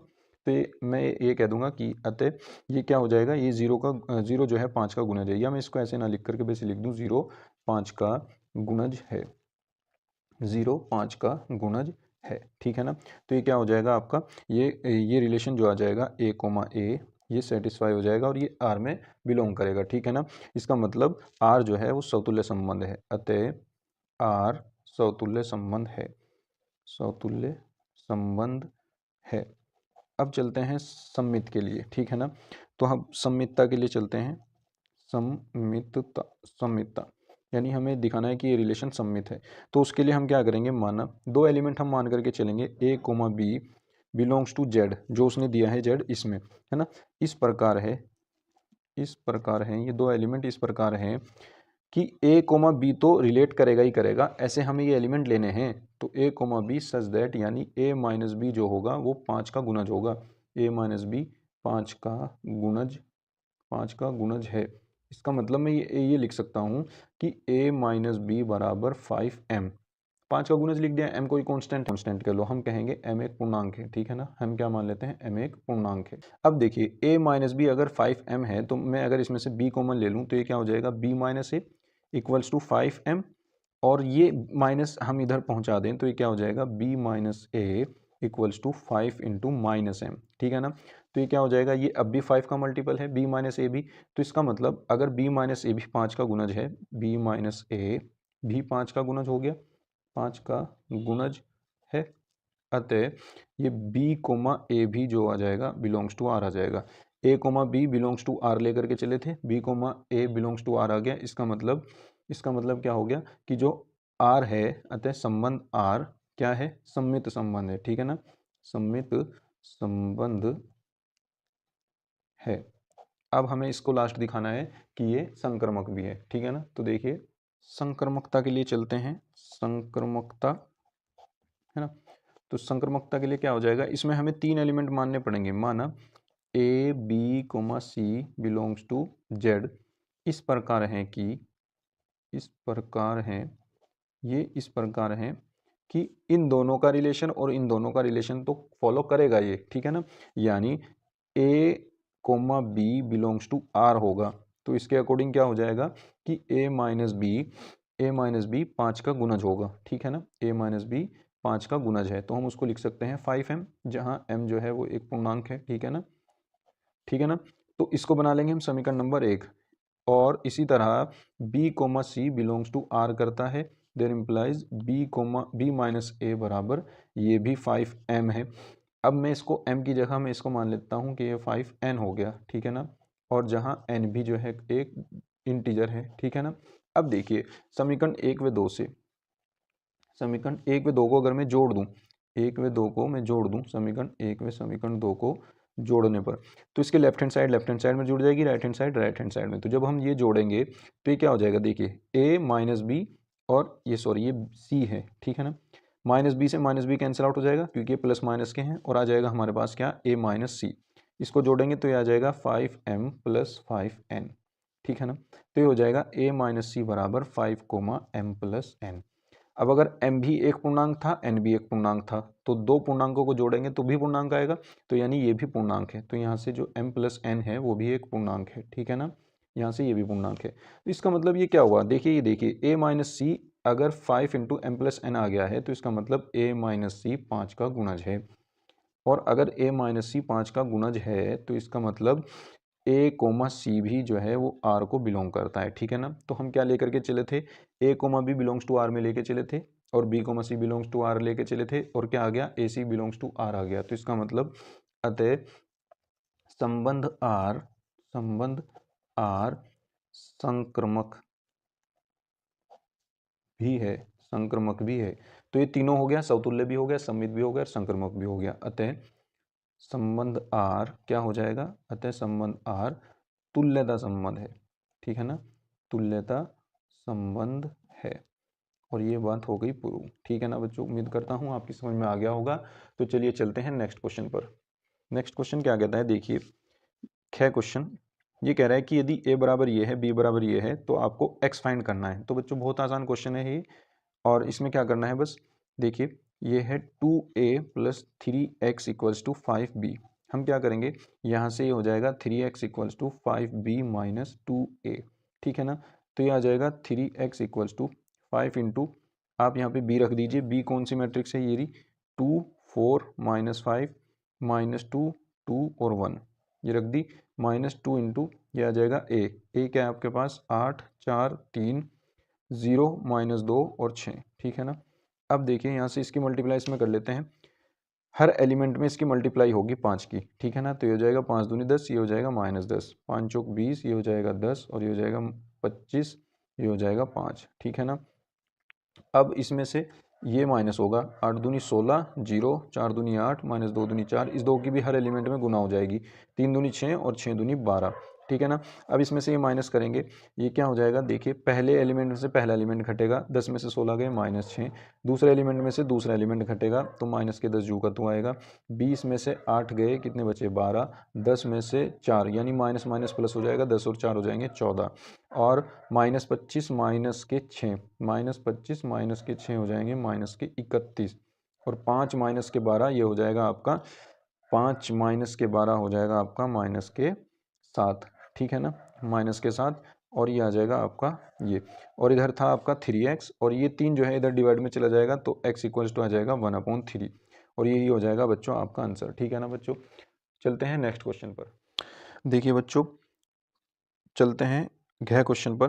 घ क्वेश्चन क्या कह रहा है, यदि y बराबर e की power a cos inverse x है तो सिद्ध कीजिए ये, ठीक है ना। बहुत आसान क्वेश्चन है बच्चों। देखिए सबसे पहले हम क्या करते हैं, DW/2x कर लेते हैं, ठीक है ना। ये हो जाएगा आपका dy/dx इक्वल्स टू, इसका अवकलन करेंगे तो क्या आ जाएगा, e की power a cos inverse x, यानी e की पावर x का e की पावर x। अब इस x का दोबारा करेंगे जिसको हमने x मान रखा है, तो a कोस इनवर्स x का जब दोबारा करेंगे तो a तो कांस्टेंट है, a बाहर आ जाएगा, कोस इनवर्स x का हो जाएगा माइनस के 1/√1 माइनस एक्स स्क्वायर, ठीक है ना बच्चों। नीचे वाले की मल्टीप्लाई इधर कर दो, क्या आ जाएगा 1 minus x square into dy/dx equals to आ जाएगा माइनस a इंटू ई की power a cos inverse x, ठीक है। अब देखिए यहाँ पे दोबारा फिर डिफ्रेंशिएशन करेंगे हम इसका DW/2x अगेन, ठीक है ना। तो ये क्या हो जाएगा, इसमें प्रोडक्ट वाला फॉर्मूला लगेगा, मल्टीपल वाला, ठीक है ना, इनटू वाला। तो पहला फंक्शन जो का तू √1 माइनस एक्स स्क्वायर, दूसरे का डिफ्रेंशिएशन d2y/dx स्क्वायर, प्लस दूसरा जो का तू यानी dy/dx, पहले का डिफ्रेंशिएशन यानी under root 1 minus x square का क्या हो जाएगा 1/2√1 माइनस एक्स स्क्वायर इंटू इसका दोबारा करेंगे 1 का 0 एक्स स्क्वायर का माइनस के 2x इक्वल्स टू इसका दोबारा करेंगे इधर की साइड करेंगे राइट साइड में, तो यह जाएगा माइनस ए जू का तू ई की पावर ए कोस इनवर्स एक्स का आ जाएगा ई की पावर ए कोस इनवर्स एक्स, ठीक है ना। ए कोस इनवर्स एक्स का दोबारा करेंगे तो ए कांस्टेंट है बाहर आ जाएगा, दोबारा ए पहले से बाहर है तो ए स्क्वायर हो गया upon under root 1 minus x square, और ये माइनस में आता है, माइनस में ये पहले से है तो ये प्लस हो जाएगा, ठीक है ना। अब देखिए यहाँ से जब हम इस 2 से 2 कैंसिल आउट हो जाएगा और यहाँ से हम एलसीएम लेंगे इसका under root 1 minus x square, इसकी मल्टीप्लाई यहाँ हो जाएगी, ये बनेगा 1 minus x square into D2y upon d x square plus ये आ जाएगा dy/dx, और ये तो अपॉन में चला गया, यहाँ पे बचा माइनस एक्स, ठीक है ना, माइनस एक्स इक्वल्स टू ये हो जाएगा आपका ए स्क्वायर ई की पावर ए कोस इनवर्स एक्स की जगह अगर मैं ये रख दूँ ई की पावर ए कोस इनवर्स एक्स की जगह वाई रख दूँ तो यहाँ पे वाई आ जाएगा और अपॉन में under root 1 minus x square आ जाएगा। अब देखिए अपॉन में ये इधर भी है कट जाएगा तो क्या बचेगा 1 minus x square into D2y upon d x square minus plus minus minus x into dy/dx, और ये ए स्क्वायर वाई इधर आ जाएगा माइनस के ए स्क्वायर वाई इक्वल्स टू 0। यही आपको प्रूफ करना था बच्चों, ठीक है ना, ये हो गया है और बहुत आसान भी है, ठीक है ना बच्चों। उम्मीद करता हूँ आपकी समझ में आ गया होगा। तो चलिए चलते हैं नेक्स्ट क्वेश्चन पर। देखिए बच्चों अगला क्वेश्चन क्या कहता है, ये कह रहा है कि यदि कोई फलन है आपके पास एफ एक्स बराबर tan inverse sine x plus cos x, sine x plus cos x, तो प्रदत्त फलन इसमें निरंतर वर्धमान है, ये हमें सिद्ध करना है, ठीक है ना। तो देखिए फलन के वर्धमान होने के लिए इसका एक बार डिफरेंशिएशन यानी एफ डैश एक्स जो हो वो ग्रेटर देन टू 0 आना चाहिए। तो हम क्या करेंगे, इसका पहले अवकलन करेंगे, तो अवकलन करने पे एफ डैश एक्स हो जाएगा, tan इनवर्स एक्स का अवकलन क्या आता है, tan इनवर्स एक्स का होता है 1/1 प्लस एक्स स्क्वायर यानी sine x plus cos x का whole square, sine x plus cos x का होल स्क्वायर। अब इस x का दोबारा करेंगे, साइन एक्स का हो जाएगा कोस एक्स माइनस कोस एक्स का हो जाएगा साइन एक्स माइनस के साइन एक्स, ठीक है ना, ये आ जाएगा आपका, यानी ओवरऑल आपका आ जाएगा f dash x equals to cos x minus sine x upon 1 plus sine x plus cos x का होल स्क्वायर, ठीक है ना। अब बच्चों इस एफ डैश एक्स को हमें ये देखने के लिए कि क्या ये धनात्मक है या ऋणात्मक है वो इन पे डिपेंड करता है, ठीक है ना, इस अंतराल में, ठीक है, 0 to π/4 में। तो अगर मैं इस वैल्यू की बात करूं नीचे वाले की 1 plus sine x plus cos x का होल स्क्वायर, देखिए बच्चों किसी भी चीज़ का स्क्वायर हमेशा से पॉजिटिव रहता है तो ये तो किसी भी अंतराल में पॉजिटिव ही रहेगा। अगर मैं इसे 0 to π/4 में देखूं भी तो ये तो पॉजिटिव ही रहेगा, और पॉजिटिव में अगर मैं 1 जोड़ दूं तब भी ये पॉजिटिव ही रहेगा, है ना। तो हम कहेंगे कि अंतराल 0 to π/4 में, अंतराल 0 to π/4 में 1 plus sine x plus cos x का होल स्क्वायर जो होगा ग्रेटर देन इक्वल टू तो 0 होगा ही होगा, ठीक है ना, ये तो ग्रेटर देन इक्वल टू 0 होगा ही होगा। चलते हैं अब इसके ऊपर बात, यानी ये तो पॉजिटिव आ गया, अब ये इस पे डिपेंड करता है कि ये पॉजिटिव होगा या निगेटिव होगा। अगर ये पॉजिटिव होगा तो ये भी पॉजिटिव हो जाएगा, अगर ये निगेटिव होगा तो ये भी निगेटिव हो जाएगा। तो अब हम कोस एक्स माइनस साइन एक्स देखते हैं, ठीक है ना। अब अंतराल एक बात देखिए, अंतराल 0 to π/4 में, 0 to π/4 में ये जो cos x minus sine x है अगर मैं इसकी वैल्यू देखूं तो क्या आएगी, 0 to π/4 में cos x हमेशा साइन एक्स से बड़ा रहता है, यानी ये जो cos x है ये साइन एक्स से बड़ा रहेगा, ठीक है ना। क्यों रहेगा बड़ा, आप इसके अंदर से कोई वैल्यू उठा करके देख लीजिए, 0 to π/4 के अंदर से मान लीजिए ये 0 से 45 है, 45 0 से 45 इसके बीच में एक वैल्यू 30 पड़ती है, तो आप 30 पे वैल्यू देखिए, कोस 30 की वैल्यू क्या आ जाएगी अंडर रूट 3/2, साइन 30 की वैल्यू क्या आ जाएगी 1/2, तो अंडर रूट 3/2 बड़ा है और 1/2 छोटा है, तो सिंपल से पता चल रहा है कि कोस एक्स बड़ा है। तो अगर मैं यहाँ से देखूँ तो कोस एक्स माइनस साइन एक्स क्या आ जाएगा, ग्रेटर देन टू 0 आ जाएगा, है ना। तो ये भी पॉजिटिव आ रहा है, ये भी पॉजिटिव आ रहा है, अतः अंतराल, अतः हम क्या लिख देंगे, अंतराल 0 to π/4 में, 0 to π/4 में जो एफ डैश एक्स होगा वो ग्रेटर देन टू 0 हो जाएगा, ठीक है ना। इसलिए अंतराल 0 to π/4 में, 0 to π/4 में फलन यानी एफ एक्स क्या है, वर्धमान है, ठीक है ना, वर्धमान है, और यही हमें प्रूफ करना था, ठीक है ना बच्चों। उम्मीद करता हूँ आपकी समझ में आ गया होगा। देखिए बच्चों 6 का क्या क्वेश्चन क्या कहता है, छठे का क्या क्वेश्चन, ये कह रहा है कि समाकलन कीजिए under root x square minus ए स्क्वायर डी एक्स, है ना, इसका मान ज्ञात करना है। तो सबसे पहले बच्चों आप इसको आई मान करके चलना, ठीक है ना, माना आई बराबर ये है, ठीक है ना। अब देखिए इसको हम क्या करेंगे, इसमें खंडक समाकलन लगाते हैं, ठीक है ना। इसको हम क्या करेंगे, इसको फर्स्ट फंक्शन मान लेते हैं और इसके इनटू में 1 ले लेते हैं और इसको हम सेकंड फंक्शन मान लेते हैं, ठीक है ना। बच्चों इसको हम दूसरे तरीके से भी कर सकते हैं, इसमें x बराबर a sec थीटा पुट करके, है ना, a sec थीटा पुट करके भी कर सकते हैं, लेकिन हम उस तरीके से नहीं करेंगे, हम खंड समाकलन से करेंगे डायरेक्ट, ठीक है ना। तो देखिए i बराबर फर्स्ट फंक्शन इसमें ये हो जाएगा और सेकंड फंक्शन इसका ये हो जाएगा, ठीक है ना, आइलेट के हिसाब से मान लेते हैं। बल्कि अब इसमें हम क्या करेंगे, पहला पहला फंक्शन क्या होता है, जू का तू, पहला फंक्शन जो का तू एक्स स्क्वायर माइनस ए स्क्वायर, दूसरे का इंटीग्रेशन आता है यानी समाकलन 1 dx आ जाएगा, फिर माइनस होल समाकलन लगेगा, फर्स्ट का आएगा डिफ्रेंशिएशन यानी D over D X under root x square minus ए स्क्वायर, और इसके इनटू में आएगा सेकंड का समाकलन यानी 1 dx, और इस पूरे का होल समाकलन यानी यहाँ पे dx आ जाएगा, इस पूरे का होल समाकलन और प्लस में सी आ जाएगा, ठीक है ना बच्चों।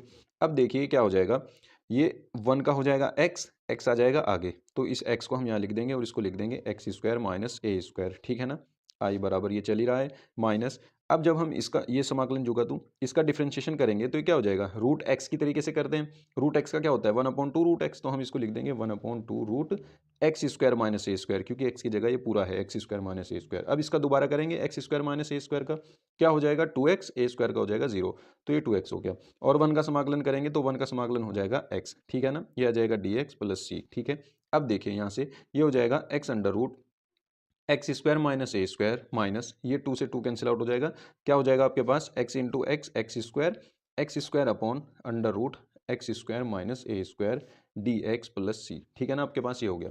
अब देखिए बच्चों इसको सॉल्व करने के लिए हमें, अगर मैं ये सेम बन जाता ऊपर तो इससे मैं इसको डिवाइड कर देता, तो फिलहाल मुझे जरूरत पड़ेगी यहाँ पे माइनस ए स्क्वायर की, तो मैंने क्या किया ए स्क्वायर घटा दिया और ए स्क्वायर ही जोड़ दिया, ठीक है ना। यहाँ से क्या हो जाएगा आपके पास, यहाँ से हो जाएगा X under root x square minus ए स्क्वायर माइनस, अब देखिए इस वाले के अपॉन में हम इसको अलग दे देंगे और इस वाले के अपॉन में इसको अलग दे देंगे, तो ये क्या हो जाएगा, ये हो जाएगा आपका एक्स स्क्वायर माइनस ए square upon under root x square minus ए स्क्वायर प्लस इस वाले के अपॉन में इसको अलग दे दो, तो A square upon under root x square minus A square D X दोनों में, और ये आ जाएगा प्लस सी, ठीक है ना। अब देखिए बच्चों ये क्या हो जाएगा X under root x square minus ए स्क्वायर माइनस इसका समाकलन अलग कर देंगे, इसका अलग, तो ये हो जाएगा एक्स, देखिए एक्स स्क्वायर माइनस ए स्क्वायर पूरे की पावर 1 है और नीचे एक्स स्क्वायर माइनस ए स्क्वायर की पावर 1/2 है, जब भी ऊपर जाएगी तो ऊपर क्या बच जाएगी, एक्स स्क्वायर माइनस ए स्क्वायर की पावर आधी बच जाएगी ऊपर, ठीक है ना, ये तो हो गया अलग, प्लस इस माइनस की मल्टीप्लाई यहाँ पे भी हो जाएगी, ये माइनस हो जाएगा, और ये हो जाएगा समाकलन A square upon under root x square minus A square D x plus सी, ठीक है ना बच्चों। अब देखिए ये आपका क्या हो जाएगा, ये आई हो जाएगा जो आप मान करके आए थे, देखिए आपने इसी को तो आई माना था, under root x square minus ए स्क्वायर बराबर आई, तो हम इसकी जगह क्या रख देंगे, आई रख देंगे, ठीक है ना। देखिए यहाँ से क्या हो जाएगा आई बराबर X under root x square minus ए स्क्वायर माइनस इसकी जगह हमने आई रख दिया, माइनस इसका ए स्क्वायर बाहर आ गया, समाकलन क्या बन गया 1 under root x square minus ए स्क्वायर डी एक्स प्लस सी, ठीक है ना। अब देखिए ये क्या हो जाएगा, इस आई को हम इधर ले आएंगे तो ये हो जाएगा I plus I 2i equals to X under root x square minus A square. अब समाकलन 1 under root x square minus ए स्क्वायर, इसका डायरेक्ट फॉर्मूला आपके याद है, क्या होगा, इसका हो जाएगा आपका log x plus under root x square minus ए स्क्वायर प्लस सी, ठीक है ना बच्चों। इसका डायरेक्ट होता है formula 1 under root x square minus ए स्क्वायर का log x plus under root x square minus ए स्क्वायर, ठीक है। अब ये 2 क्या करो इस पूरे के अपॉन में ले आओ यहाँ पर, तो ये क्या हो जाएगा आई इक्वल्स टू इसके अपॉन में अलग चला जाएगा x/2 under root x square minus ए स्क्वायर माइनस इसके अपॉन में अलग चला जाएगा a square by two log x plus under root x square minus A square, और इस कांस्टेंट के अपॉन में अलग चला जाएगा और उसको हम नया कांस्टेंट नाम दे देंगे सी, ठीक है ना, क्योंकि C/2 हो जाएगा। मान लीजिए ये जो ऊपर से C आ रहा था इसको हमने C1 ले लिया था, ठीक है ना, C1 ले लिया था, अब C1/2 हो गया ये, तो अगली टर्म में इसको C कर दो, ठीक है ना, उससे कोई फर्क नहीं पड़ता, ये तो कांस्टेंट है, कांस्टेंट कुछ भी हो उससे हमें कोई फर्क नहीं पड़ता। ये हो जाएगा minus A square by two log x plus under root x square minus A square plus इसको हम नया नाम दे देंगे सी कांस्टेंट को, ठीक है ना, और ये आपका हो जाएगा आंसर, ठीक है ना बच्चों। उम्मीद करता हूँ आपकी समझ में आ गया होगा। बहुत आसान क्वेश्चन था, यही फॉर्मूला भी था, आपको ये फॉर्मूला याद रखना होता है, ठीक है ना बच्चों। तो चलिए चलते हैं नेक्स्ट क्वेश्चन पर। देखिए बच्चों नेक्स्ट क्वेश्चन क्या कहता है। यह क्वेश्चन ये आपके सिलेबस में नहीं है, इसको हम नहीं करेंगे। नेक्स्ट क्वेश्चन पर चलते हैं, गे पर। 6 का गे क्वेश्चन। देखिए 6 का गे क्वेश्चन क्या है बच्चों। ये कह रहा है कि अवकल समीकरण dy by d x plus y cot x equals to 2x plus x square cot x, इसका विशिष्ट हल ज्ञात कीजिए जबकि y बराबर 0 हो और x बराबर पाई बाई 2 हो। तो बच्चों हम क्या करेंगे, देखिए ये जो फॉर्म है ये इस फॉर्म की बन रही है। हम क्या कहेंगे कि अवकल समीकरण की तुलना dy by d x plus p y equals to q से करने पर, ठीक है ना, से करने पर, यहाँ पे लिख देना की तुलना इससे करने पर। अब देखिए यहाँ पे y के इंटू में जो है ये p हो जाएगा, क्योंकि y के इंटू में p है, और यहाँ पे y के इंटू में कोट एक्स है, तो p की जगह p बराबर क्या आ जाएगा, कोट एक्स।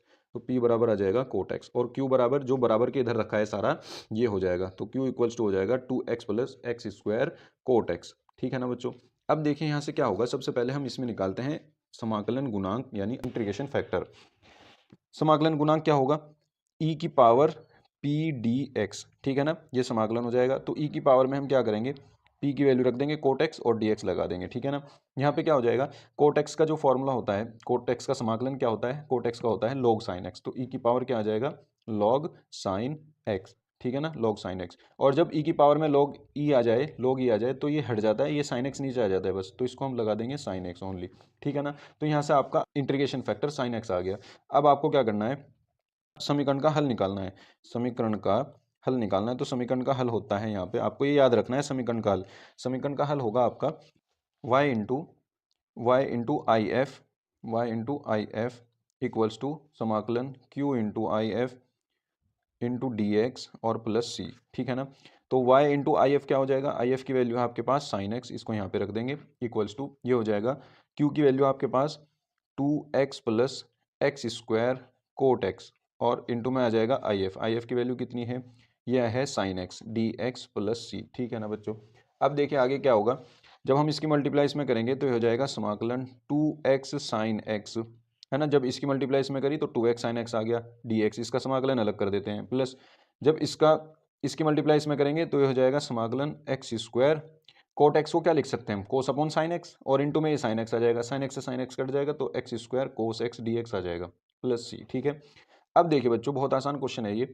अब इसमें जब आप करोगे समाकलन, इसको एज इट इज रहने दो, 2x साइन एक्स को डी एक्स को, इसको जू का तू रहने दो, प्लस इसका समाकलन करते हैं, है ना, इसमें एक को फर्स्ट और एक को सेकंड मान लेते हैं, ठीक है ना। अब देखिए यहाँ पे जब मैं इसको फर्स्ट मान करके करूंगा तो first function as it is x square cos x का समाकलन साइन एक्स आ जाएगा प्लस में ही, अब माइनस लगेगा फॉर्मूले का, ठीक है ना, माइनस फॉर्मूले का, और होल इंटीग्रेशन, पहले का डिफरेंशिएशन आता है यानी 2x आ जाएगा, दूसरे का समाकलन आता है यानी साइन एक्स आ जाएगा, और dx आ जाएगा प्लस c आ जाएगा। अब देखिए बच्चों ये माइनस के 2x साइन एक्स है, ये प्लस के 2x साइन एक्स है, तो इससे ये पूरा पूरा कैंसिल आउट हो गया, है ना। तो आपके पास क्या बच जाएगा, ये y साइन एक्स बराबर, तो आपके पास ये बच जाएगा y साइन एक्स बराबर x square sine x plus सी, ठीक है ना। तो देखिए बच्चों ये हो जाएगा आपका y साइन एक्स बराबर x square sine x plus c हो जाएगा, ठीक है ना। अब इसको 1 बना लीजिए। अभी उसने क्या कहा था, उसने कहा था कि इसका विशिष्ट हल ज्ञात कीजिए जब y बराबर 0 हो और यदि x बराबर पाई बाई 2। अब हम यहाँ पे लिखेंगे यदि x बराबर पाई बाई 2 जबकि y बराबर 0 हो, तो इसमें वैल्यू रख दीजिए, y बराबर 0 की वैल्यू रख दी हमने यहाँ पे, तो ये सारा 0 हो जाएगा इधर, और यहाँ पे x की वैल्यू हम पाई बाई 2 रखेंगे तो ये हो जाएगा pi square by 4 sine x यानी साइन पाई बाई 2 रख देंगे, और प्लस में आ जाएगा c, साइन पाई बाई 2 की वैल्यू 1, तो यहाँ से c की वैल्यू क्या आ जाएगी, ये इधर चला जाएगा, तो c की वैल्यू आ जाएगी माइनस के पाई स्क्वायर बाई 4, ठीक है ना। अब ये c की वैल्यू उठा करके वापस इसमें पुट कर दीजिए, तो यहाँ से क्या आ जाएगा, यहाँ से आपके पास आ जाएगा अतः समीकरण का विशिष्ट हल, यहाँ पे लिख देना अतः समीकरण का विशिष्ट हल, तो ये हो जाएगा आपका y साइन एक्स बराबर x square sine x minus pi square by 4, ठीक है ना बच्चों, ये आपका विशिष्ट हल हो जाएगा। बहुत आसान क्वेश्चन है, उम्मीद करता हूँ आपकी समझ में आ गया होगा। तो बच्चों चलते हैं नेक्स्ट क्वेश्चन की तरफ। देखिए घ क्वेश्चन 6 का घ क्वेश्चन, देखिए बच्चों ये जो इसने दे रखा है आर वेक्टर बराबर, ये सेम क्वेश्चन आपका कहाँ पे है, सेम क्वेश्चन आपका 324 AY कोड में 6 का ख क्वेश्चन है ना। जो हमने 324 AY का सॉल्यूशन करा रखा है उसमें ये छठे क्वेश्चन का ख पार्ट है, ठीक है ना। बिल्कुल सेम क्वेश्चन है, आप इसको वहाँ से कर लीजिएगा, ठीक है ना। उसकी लिंक मैं डिस्क्रिप्शन में दे दूंगा, आप वहाँ से कर लीजिएगा। तो चलते हैं नेक्स्ट क्वेश्चन पर। छठे का अड़े क्वेश्चन देखिए, कहता है कि z बराबर है आपके पास 50x + 70y, और यहाँ पे इसने असमीकाएँ दे रखी हैं 2x + y is greater than equal to 8, x + 2y is greater than equal to 10 और x greater than equal to 0, y greater than equal to 0। अब देखिए ये फर्स्ट मान लेते हैं, इसको सेकंड मान लेते हैं और इनको भी चलो मान लेते हैं थर्ड है। अब देखिए ये जो इसने दिया है x greater than equal to 0, y greater than equal to 0, इसका मतलब जो हम अपना हल लेंगे यानी शेड करेंगे वो सिर्फ फर्स्ट क्वाड्रेंट में करेंगे, ठीक है ना। फर्स्ट क्वाड्रेंट में हम अपना जो है इसका हल निकालेंगे। अब देखिए हम इनको क्या करेंगे, सबसे पहले समीकरण रूप में लिखने पर क्या लिखेंगे, समीकरण रूप में लिखने पर, समीकरण रूप में लिखने पर जब समीकरण रूप में लिखोगे तो आपकी समीकरण ये आ जाएंगी 2x + y = 8 और x + 2y = 10। इसको आप बना लेना चौथी इक्वेशन और इसको बना लेना आप फिफ्थ इक्वेशन यानी 5 इक्वेशन, ठीक है ना। अब आप इन दोनों इक्वेशन को अलग अलग लेकर के चलना। जैसे समीकरण 4 से आप समीकरण 4 से लेकर के चलोगे, आप इसमें एक बार x बराबर 0 रखना, y की वैल्यू निकालना, एक पॉइंट बन जाएगा। फिर y की वैल्यू 0 रखना, x की वैल्यू निकालना, दूसरा पॉइंट बन जाएगा। फिर उसके बाद ये टेबल बनाना, ठीक है ना। सॉल्व करने के बाद वो भी आपको दिखाना है, क्योंकि 5 नंबर का क्वेश्चन है, आपको इसमें कुछ तो लिखना पड़ेगा ना, तो बड़ा सा इसको करना है, ठीक है ना। ये x हो जाएगा, y हो जाएगा। जब आप x की वैल्यू 0 रखोगे तो y की वैल्यू सिंपली 8 मिल जाएगी। जब y की वैल्यू 0 रखोगे तो x की वैल्यू क्या मिल जाएगी, 8/2 यानी 4 मिल जाएगी, ठीक है ना।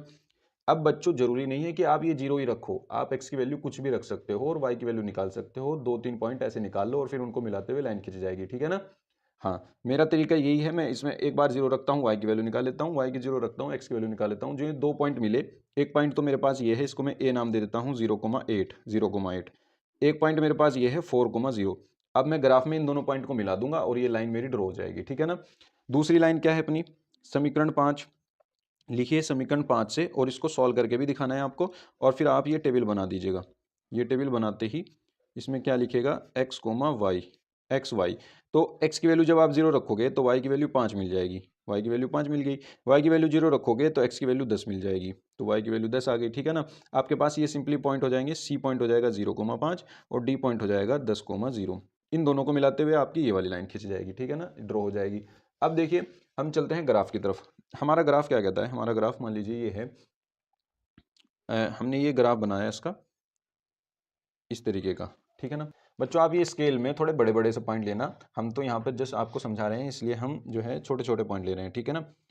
अब देखिए यहाँ पे क्या होगा, अगर मैं ये पॉइंट ढूंढता हूँ a0, ये जो 0,8 है ये कहाँ बैठेगा, x की वैल्यू 0 तो इस पे मिलती है, तो 0,8 ये बैठेगा यहाँ पे, 3, 3, 6 और 2, 8, ठीक है ना। ये तो मिल गया आपका a पॉइंट। b पॉइंट कहाँ है, 4, 0, 1, 2, 3, 4, ये आपका b पॉइंट है 4,0, ठीक है ना। इन दोनों को मिला दीजिएगा। देखिए बच्चों इन दोनों को हम कैसे मिलाएंगे, स्केल से इन दोनों को हम ऐसे करके यहाँ से यहाँ मिला देंगे, तो आपकी ये वाली लाइन ड्रॉ हो जाएगी। कौन सी लाइन है, चौथी लाइन, यानी 2x + y = 8, ठीक है ना। अब दूसरी लाइन ड्रॉ करेंगे, पांचवी लाइन, ये क्या है, x + 2y = 10। इसके पॉइंट क्या है, 0, 5 और 10, 0, 0, 5 और 10, 0, 0, 5 कहाँ पे है, सी ए, देखना 1, 2, 3, 4, 5, ये 0, 5 है आपका यहाँ पर। और 10,0 कहाँ है आपका, ये 10,0 है पूरा यहाँ पे, 4 और 4, 8 और 2, 10, ये है 10 यहाँ पर। तो आप इन दोनों को मिला दीजिए, इन दोनों को मिला करके आपकी ये दूसरी लाइन ड्रॉ हो जाएगी, ठीक है ना। इस लाइन पर लिख दीजिएगा x + 2y = 10, ठीक है। अब देखिए यहाँ पे आपको एक क्रॉस पॉइंट मिला, ये वाला, ये कहलाता है प्रतिच्छेद बिंदु, ये प्रतिच्छेद बिंदु है। अभी ये प्रतिच्छेद बिंदु कैसे निकलता है, चलो वो बाद की बात है, प्रतिच्छेद बिंदु ये हमारे रीजन में है या नहीं है, पहले हमें ये देखना है हम ड्रॉ कहाँ करेंगे, ठीक है ना। अब देखिए सबसे पहले मूल बिंदु पर चलिए, क्या लिखिए, मूल बिंदु पर, मूल बिंदु पर। अब मूल बिंदु होते हैं 0, 0, है ना, 0, 0 पर जो इसने इक्वेशन दी थी, इन इक्वेशन, इनमें आप x की वैल्यू 0, y की वैल्यू 0 रख के देखिए क्या ये सही आएगी। अगर मैं यहाँ 0 रखता हूँ, x की वैल्यू 0 + y की वैल्यू 0, तो 0 + 0 0 हो जाएगा, 0 ग्रेटर दैन इक्वल टू 8 आ जाएगा। तो क्या ये बात सही है, नहीं, ये बात असत्य है। अगर ये बात असत्य आती है तो इस लाइन से ओरिजिन के अपोजिट साइड, ये लाइन कौन सी है, ये लाइन जो थी हमारी पहले वाली ये थी, है ना, ये वाली लाइन 2x + y, बराबर 8। तो इसके ओरिजिन से अपोजिट साइड यानी इसके ऊपर की साइड, इधर की साइड हम क्या करेंगे, ड्रॉ करेंगे, ठीक है ना, शेड करेंगे। अब दूसरी लाइन देखते हैं, ये वाली दूसरी लाइन में अगर मैं 0 0 रखता हूँ, ये आ जाएगा 0 > 10। ये भी असत्य है। अगर ये भी असत्य आ रही है तो इसके भी अपोजिट साइड यानी इसके भी ओरिजिन के अपोजिट, ओरिजिन यह है, ये मूल बिंदु के दूसरी साइड। तो ये लाइन है, ये तो मूल बिंदु की तरफ है, ये मूल बिंदु की दूसरी साइड है। तो गलत आई है, असत्य आई है, इसलिए मूल बिंदु की दूसरी साइड करेंगे। अगर ये सत्य आती तो मूल बिंदु की तरफ करते, नीचे की तरफ। अभी इसके भी ऊपर होगा, यानी अब ऐसा रीजन हमें ढूंढना है जो प्रथम चतुर्थांश में हो और इन दोनों लाइन से ऊपर हो। तो देखिए ये जो ये वाला रीजन है, ये वाला जो रीजन हो जाएगा, ये वाला आपका शेड, ये आपका हल क्षेत्र है, ठीक है ना। जो हल आएगा आपका वो यहाँ पे आएगा इस रीजन में, ठीक है ना। तो आपको इसमें पॉइंट कौन कौन से मिल रहे हैं, कॉर्नर पॉइंट एक ये मिलेगा, बस एक ही मिलेगा, एक ही मिलेगा, बाकी तो इसमें बहुत सारा खुला है ये, ठीक है ना। तो आपको इन 3 पॉइंट पे बस इसका अधिकतम मान चेक करना है, जो भी इसने कहा है न्यूनतम मान चेक करना है, ठीक है ना। तो अब हम क्या करेंगे, एक टेबल बना लेंगे और टेबल में हम क्या करेंगे, इनको चेक कर लेंगे, ठीक है ना। देखिए ये टेबल कुछ ऐसी बना लो और इसमें लिख लो आप यहाँ पे शीर्ष बिंदु, ठीक है ना, शीर्ष बिंदु। और यहाँ पे लिख लो जेड, जेड क्या है 50x + 70y, ठीक है ना। अब देखिए यहाँ क्या होगा, सबसे पहले आप ये देखिए, ये वाला पॉइंट आपके पास क्या था, ये वाला पॉइंट था आपके पास 10,0, ठीक है ना। ये वाला पॉइंट आपके पास क्या था, ये था आपके पास 0,8 ए पॉइंट। और ये वाला पॉइंट क्या था आपके पास, ये तो हमने निकाला ही नहीं, ये प्रतिच्छेद बिंदु है। जब आप इसकी समीकरण को और इसकी समीकरण को हल कर लेंगे, प्रतिस्थापन विधि से कर लो चाहे विलोपन विधि से कर लो, ठीक है ना, किसी भी विधि से हल कर लो, एक्स और वाई के मान निकाल लो, जो भी एक्स वाई के मान आएंगे वो यहाँ आ जाएंगे, ठीक है ना। हमने इनको सॉल्व कर रखा है, ये मान जो है आपके 2,4 हैं, ठीक है ना, ये क्या है 2,4। तो बस आपको इन 3 पॉइंटों पे मान चेक करना है, पहला 10,0, दूसरा 2,4, तीसरा 0,8। आगे पीछे हो सकते हैं, कोई दिक्कत नहीं है। अब इसमें x की वैल्यू आप यहाँ रखोगे, 10 पंजे 500, ये 500 हो जाएगा, ये तो 0 हो जाएगा, ठीक है ना।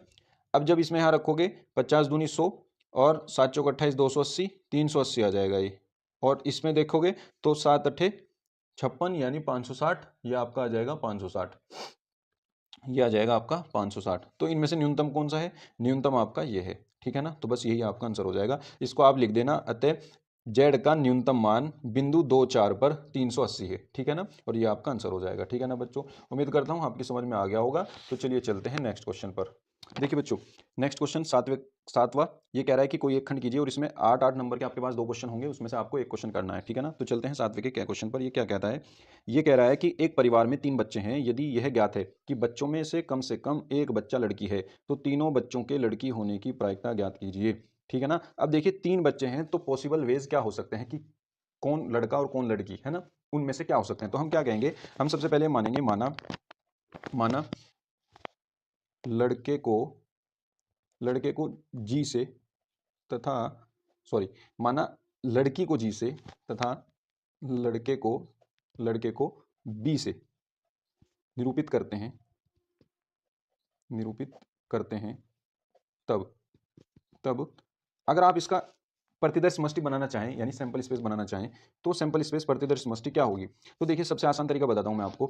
जैसे आप 3 सिक्के उछालते हैं ना, 3 सिक्कों में टोटल पॉसिबल वे यानी कुल तरीके किस तरीके से आ सकते हैं हेड टेल आने के, इसी तरीके से बी और जी को भी हम कर सकते हैं। सबसे पहले हमें क्या करना है, 3 बच्चे हैं यानी 2 की पावर 3 यानी टोटल 8 तरीके होंगे, है ना। 8 तरीकों में से 8 का आधा कितना होता है 4, तो 4 बार आप जी लिख लीजिए, 1 2 3 4, और 4 बार आप बी लिख लीजिए, 1 2 3 4, रफली करना है इसको, ठीक है ना।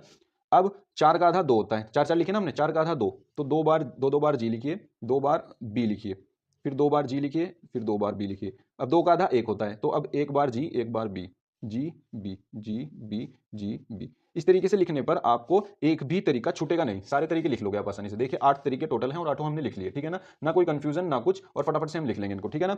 बस अब आपको ये रफली ऐसे करके फिर आपको इसको ऐसे इसमें लिख देने हैं, ठीक है ना। इन सबको यहाँ पे आपको ऐसे लिख देने हैं, ठीक है ना, ऐसे करके जी जी जी कोमा जी जी बी कोमा, इस तरीके से सारे लिख देने हैं, ठीक है ना। अब देखिए टोटल 8 तरीके हैं, बस ये देखने हैं आपको, ये सारे इसमें आ जाएंगे, ठीक है ना। अब चलते हैं, हम 2 घटना मानते हैं, माना हमारे पास 2 घटनाएं हैं। एक घटना ई है, ई क्या कहती है, ये कह रहा है कि यदि यह ज्ञात है कि बच्चों में से कम एक बच्चा लड़की है, तो तीनों बच्चों के लड़की होने की प्रायिकता हमें फाइंड करनी है, ठीक है ना। तो हम ई को मान लेते हैं, तीनों बच्चों का लड़की होना, तीनों बच्चों का लड़की होना, तीनों बच्चों का लड़की होना। तो अगर तीनों बच्चों का लड़की होना है तो इसका अगर हम सेट बनाएं तो इसके अंदर कौन कौन से आ जाएंगे, इसमें से देखना है हमें। तो तीनों बच्चे लड़की हैं, इसमें तो एक ही तरीका है बस, ये जी जी जी है ना, तो बस इसमें एक ही एलिमेंट आ जाएगा जी जी और जी, ठीक है ना। अब चलते हैं एफ घटना पर, हमने दूसरी घटना मानी है एफ, तथा एफ जो है वो कह रहा है कि कम से कम बच्चों में से कम से कम एक बच्चा लड़की है। इसको हम मान लेते हैं कम से कम एक बच्चे का लड़की होना, कम से कम एक बच्चा लड़की होना, एक बच्चा लड़की होना। अब देखिए कम से कम एक बच्चा लड़की है, इससे इसका मतलब ये है कि ज़्यादा से ज़्यादा तीनों लड़की हो जाएं चल जाएगा, लेकिन कम से कम एक लड़की तो होनी चाहिए, ठीक है ना। तो इसके अंदर कितने तरीके आ सकते हैं, देखिए सब में एक एक जी तो है ही, कम से कम ज़्यादा से ज़्यादा दो भी हो जाए तीन भी हो जाए चल जाएगा। तो इसमें कम से कम एक जी तो है ही, इसमें भी है, इसमें भी है, इसमें भी है, इसमें भी, इसमें भी, इसमें भी, बस इसमें नहीं है। तो ये कंडीशन छोड़ करके ये सारी कंडीशन इसमें आ जाएंगी, ठीक है ना। जी जी जी जी जी बी जी, ये सारी इसमें आ जाएंगी, ठीक है ना। बस एक छूटेगी ये बी वाली, क्योंकि इसमें तीनों लड़के हैं। अब देखिए तो अगर मैं इनकी ई इंटरसेक्शन एफ देखना चाहूं तो क्या होगा, ई इंटरसेक्शन एफ मतलब तीनों बच्चे लड़की हो और कम से कम एक बच्चा लड़की भी हो, ठीक है ना। इसमें और इसमें कॉमन देख लो आप क्या आएगा, बस जी जी जी और जी जी, बस एक ही तो एलिमेंट कॉमन है ना, तो इसका मतलब इसमें भी एक ही एलिमेंट आ जाएगा जी जी और जी, ये वाला, ठीक है ना। अब देखिए अगर मैं यहां से देखना चाहूं नंबर ऑफ ई कितने हैं मेरे पास, नंबर ऑफ ई मेरे पास सिर्फ एक ही है, नंबर ऑफ एलिमेंट इन ई मेरे पास एक ही है, यानी ए के अंदर अवयवों की संख्या। इसी तरह अगर मैं देखना चाहूं number of element in F, F के अंदर कितने एलिमेंट हैं, 8 टोटल थे, एक छोड़ा था तो बस 7 हैं, 1 2 3 4 5 6 7। इसी तरह अगर मैं एस के अंदर एलिमेंट देखना चाहूं तो पूरे 8 हैं, ये सारे के सारे इसी के हैं, ठीक है ना। तो यहां से क्या हो जाएगा, number of E element in E intersection F, इसमें कितने हैं, इसमें भी एक ही है। आपको क्या निकालना है, आपको ये निकालना है कि प्रायिकता जब ये घटना हो गई हो कि कम से कम एक बच्चा तो लड़की हो, ये तो हो। अब निकालनी हमें यह है कि तीनों बच्चों के लड़की होने की प्रायिकता, यानी ई की प्रायिकता में निकालनी है। सह प्रतिबंध प्रायिकता का फॉर्मूला लगा दीजिए, ई इंटरसेक्शन एफ हो जाएगा अपॉन में आ जाएगा पी ऑफ एफ। तो इसका मतलब क्या हो जाएगा, P of E intersection F, देखिए P of E intersection F क्या हो जाएगा, number of element in E intersection F upon number of element in S, upon इसकी आ जाएगी घटना number of element in F upon number of element in S, ठीक है ना। तो इसकी घटना कितनी आ जाएगी, इसकी प्रायिकता कितनी आ जाएगी, इसकी प्रायिकता आ जाएगी आपकी 1/8, 1/8 अपॉन 1/8 अपॉन यह आ जाएगी आपकी 7/8, ठीक है ना। नंबर ऑफ एफ में 7 है और एस में 8 है, तो 8 से 8 कट करके ये आ जाएगी आपकी ई अपॉन जो एफ आ जाएगी वो आ जाएगी आपकी 1/7, यानी 1/7। ये आपका हो जाएगा आंसर, ठीक है ना बच्चों। उम्मीद करता हूँ आपकी समझ में आ गया होगा, बहुत आसान क्वेश्चन था। तो चलिए चलते हैं नेक्स्ट क्वेश्चन पर। तो देखिए बच्चों ख क्वेश्चन आपका क्या कहता है, ये ख क्वेश्चन बच्चों ये बहुत इंपॉर्टेंट क्वेश्चन है। सबसे पहले आप क्या करोगे, आपको ये निकालना है -1 से लेकर के 3/2 mode x sine pi x dx, इसका मान आपको ज्ञात करना है, ठीक है ना। मान लीजिए ये i बराबर है। अब ये क्वेश्चन क्या है, मॉडुलस में है ये, ठीक है ना।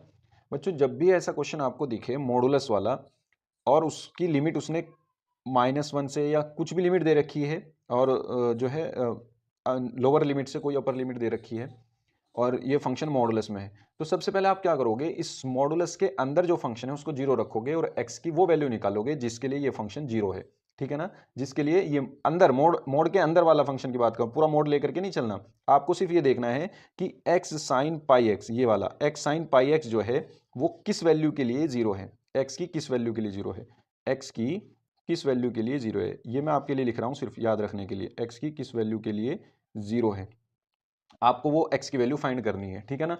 अब देखिए अगर मैं इसको देखूं x साइन पाई x को, तो मेरे पास ये एक तो x बराबर 0 के लिए 0 है, ठीक है ना। देखिए जब मैं x बराबर 0 रख दूंगा तो यहाँ पे 0 रख दूंगा, ये सारा 0 हो जाएगा, ठीक है ना। तो यानी एक तो x बराबर 0 के लिए इसकी वैल्यू 0 हो गई।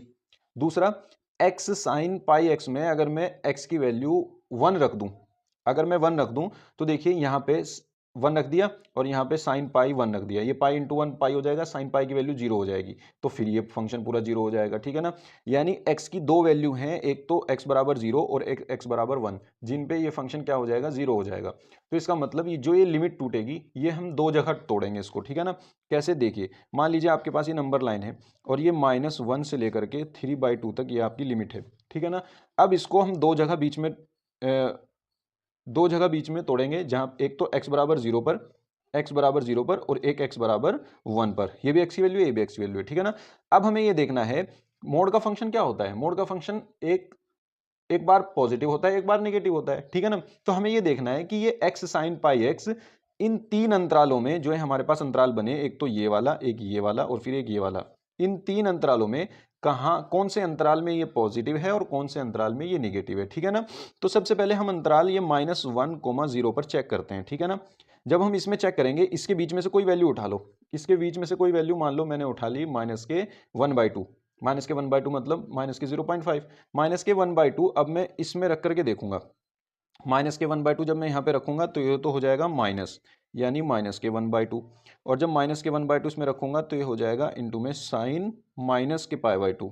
sin -π/2 का आप देखिए, ये तो -1/2 ही रहा, इंटू और ये माइनस के साइन आ जाएगा, -sin π/2, माइनस का sin π/2 आ जाएगा। यानी ओवरऑल आप देखिए कि ये भी माइनस है, ये भी माइनस है, तो ओवरऑल ये जो हो जाएगी ये पॉजिटिव हो जाएगी, ठीक है ना, पॉजिटिव हो जाएगी। समझ में आई बात। अब देखिए दूसरे इंटरवल की बात चलती है, यहाँ पे 0, 1 में। अब 0, 1 में से हम कोई एक वैल्यू उठाएंगे, 0, 1 के बीच में से मान ली मैंने 1/2 उठा ली, तो जब मैं 1/2 इसमें रखूंगा तो यहाँ पे 1/2 आ जाएगा इंटू और यहाँ पे sin π/2 आ जाएगा, यानी ये भी पॉजिटिव ये भी पॉजिटिव, तो ओवरऑल ये पॉजिटिव और ये भी पॉजिटिव, दोनों की मल्टीप्लाई करेंगे तो ये ओवरऑल पॉजिटिव आ जाएगा, ठीक है ना। अब तीसरा अंतराल बचा, तीसरे अंतराल में चेक करेंगे। तीसरा अंतराल कौन सा है हमारे पास, 1 से लेकर के 3/2। इस अंतराल में जब हम चेक करेंगे, यानी हम यहाँ से कोई एक बीच की वैल्यू उठा लेते हैं। बीच की वैल्यू मान लीजिए हमने 1.1 उठा लीजिए, चाहे 1.2 उठा लीजिए, है ना। मान लीजिए आपने 1.2 ही उठा ली।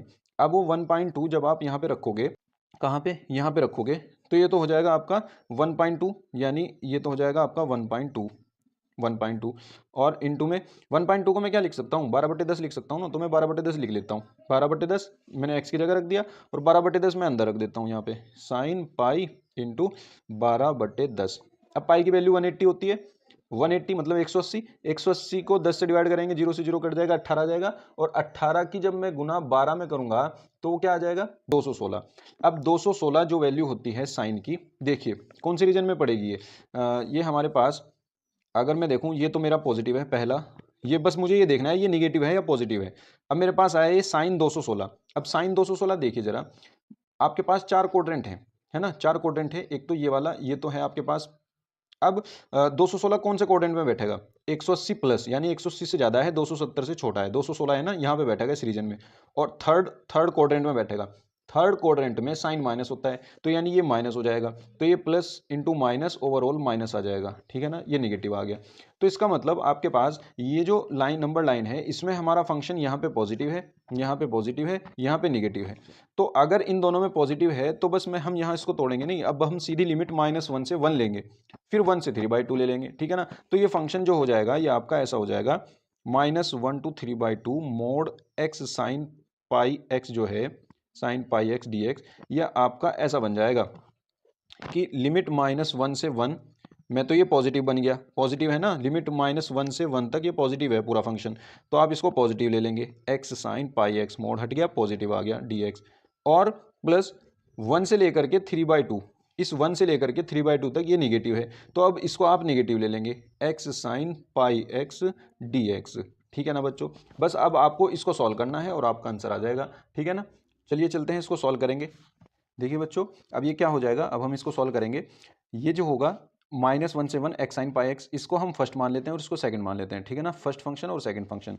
अब इसमें हम खंड समाकलन लगाएंगे, तो क्या हो जाएगा, पहला फंक्शन जो का तू, दूसरे का जब हम समाकलन करेंगे तो साइन पाई x का आ जाएगा माइनस में कोस पाई x, और इसके अपॉन में आ जाएगा पाई, ठीक है ना, ये आ जाएगा। और लिमिट क्या है, -1 से 1 है, तो हम इसकी लिमिट दे देंगे -1 से 1, माइनस लगाएंगे, होल समाकलन लगाएंगे, लिमिट -1 से 1 ही रहेगी, x का हो जाएगा 1, अवकलन करेंगे, और साइन पाई x का दोबारा समाकलन करेंगे तो ये हो जाएगा कोस पाई x अपॉन पाई, और ये भी माइनस में आएगा तो ये हो जाएगा प्लस dx, ठीक है ना।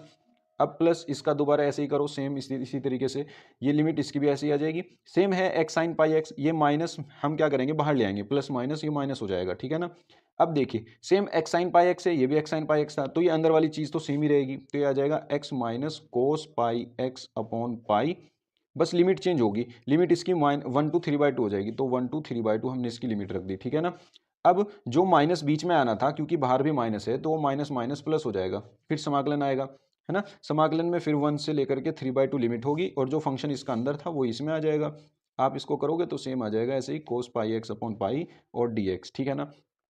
अब देखिए इसको हम सॉल्व करेंगे, ये क्या हो जाएगा, -1 से 1 है, जब हम इसमें लिमिट रखेंगे तो क्या होगा, देखिए पहले हम 1 रखते हैं, पहले ये माइनस है, इस माइनस को हम बाहर ले लेते हैं, बाहर, अब ये माइनस चला गया बाहर, हम रखते हैं 1। जब इसमें हम 1 रखेंगे ये 1 हो जाएगा और ये हो जाएगा कोस पाई। ये 1/पाई भी बाहर ले लें क्या? चलो माइनस के 1/पाई हमने बाहर ले लिया। अब देखते हैं यहाँ क्या होगा। जब हम यहाँ 1 रखेंगे और ये हो जाएगा कोस पाई, क्योंकि यहाँ पे भी 1 रख दिया, तो 1 इंटू कोस पाई आ जाएगा। कोस पाई की वैल्यू कितनी होती है? -1। तो ये ओवरऑल -1 हो गया, ठीक है ना। अब माइनस लगाएंगे फॉर्मूले वाला, क्योंकि पहली upper limit minus lower limit है ना, ऐसे करते हैं। तो माइनस लगाया, अब लोअर लिमिट पुट करो। -1 यहाँ पुट करेंगे, -1 यहाँ पुट करेंगे, तो ये कोस माइनस पाई हो जाएगा। कोस माइनस पाई भी -1 ही होगा, और -1 ये था, तो माइनस माइनस प्लस वो हो गया, तो ये भी -1 ही आ जाएगा, ठीक है ना। ये क्या आ जाएगा आपका? -1। अब चलते हैं आगे यहाँ पे प्लस। अब देखिए इसका जब हम समाकलन करेंगे तो ये हो जाएगा आपका कोस पाई एक्स, 1/पाई तो बाहर आ गया, कोस पाई एक्स का हो जाएगा साइन पाई एक्स, और पाई एक्स का दोबारा तो पाई अपॉन में, और लिमिट -1 to 1 माइनस। जब इसकी हम लिमिट रखेंगे तो देखिए ये आ जाएगा 3/2, यहाँ पे ये माइनस बाहर दे देते हैं, ये माइनस भी बाहर दे देते हैं, ये पाई भी बाहर दे देते हैं, तो माइनस माइनस प्लस हो जाएगा और 1/पाई चला जाएगा बाहर। अब यहाँ पे हम रखेंगे 3/2, 3/2 यहाँ पे रखेंगे, और कोस 3/2 ये हो जाएगा। कोस 3/2 की वैल्यू क्या होती है? 0, तो ये सारा 0 हो जाएगा, तो ये जो आ गया 0। फिर लोअर लिमिट के लिए पहले माइनस लगाएंगे, फिर लोअर लिमिट रखेंगे। अब यहाँ पे जब हम ये 1 रखेंगे, यहाँ पे 1 रखेंगे और यहाँ पे 1 रखेंगे, तो ये कोस पाई हो जाएगा। कोस पाई की वैल्यू -1 और ये 1, तो -1 और ये 1 माइनस ये, तो ये हो जाएगा +1, ठीक है ना। अब चलते हैं आगे, ये क्या हो जाएगा? इसका समाकलन करेंगे, ये हो जाएगा आपका कोस पाई एक्स अपॉन पाई, ये 1/पाई हम दे देते हैं बाहर, कोस पाई एक्स का हो जाएगा साइन पाई एक्स, और पाई एक्स का दोबारा करेंगे तो पाई आ जाएगा अपॉन में, और लिमिट आ जाएगी 1 से लेकर के 3/2, ठीक है ना। अब देखिए क्या हो जाएगा, जब इस माइनस, ये -1 -2 हो गया, -2 की -1 में करेंगे +2 आ जाएगा, यानी +2/पाई आ जाएगा, प्लस ये 1/पाई² हो गया, बल्कि अभी सॉरी इसमें अभी हम लिमिट पुट करेंगे, -1 से 1 लिमिट है, ये -1 से 1 लिमिट है, तो 1/पाई। अब देखिए जब हम इसमें यहाँ रखेंगे ये साइन पाई हो जाएगा, और साइन पाई की वैल्यू कितनी होती है? 0, तो ये 0 हो जाएगा। और जब हम इसमें -1 रखेंगे तो माइनस साइन पाई हो जाएगा, जब हम इसमें माइनस रखेंगे माइनस साइन पाई, तो फिर भी 0 आ जाएगा, क्योंकि साइन कितना भी पाई है वो 0 ही रहेगा, ठीक है ना।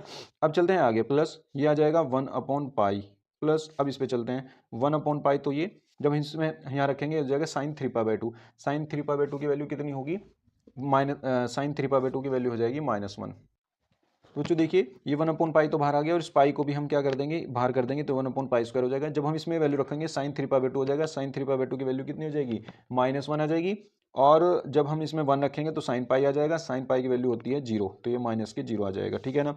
अब देखिए क्या हो जाएगा, ये आपका हो जाएगा 2/पाई, 2/पाई प्लस ये तो 0 हो गया, प्लस 1/पाई, फिर -1/पाई², -1/पाई², तो ओवरऑल आपका आ गया 3/पाई और माइनस के 1/पाई²। तो बच्चों देखिए यहाँ पे क्या हो जाएगा, 3/पाई और माइनस के 1/पाई²। नहीं, इसका ये प्लस था, यानी इसका मतलब यहाँ पे हमने कुछ गलती की है। देखिए यहाँ पे जब हम ये समाकलन किया था दूसरी बार साइन पाई एक्स का, तो साइन पाई एक्स का जो समाकलन होता है माइनस के कोस पाई एक्स होता है, तो ये माइनस में आएगा यहाँ पर, ठीक है ना। कोस पाई एक्स माइनस में आएगा, तो जब ये माइनस बाहर चला जाएगा ये हो जाएगा प्लस माइनस माइनस, ठीक है ना।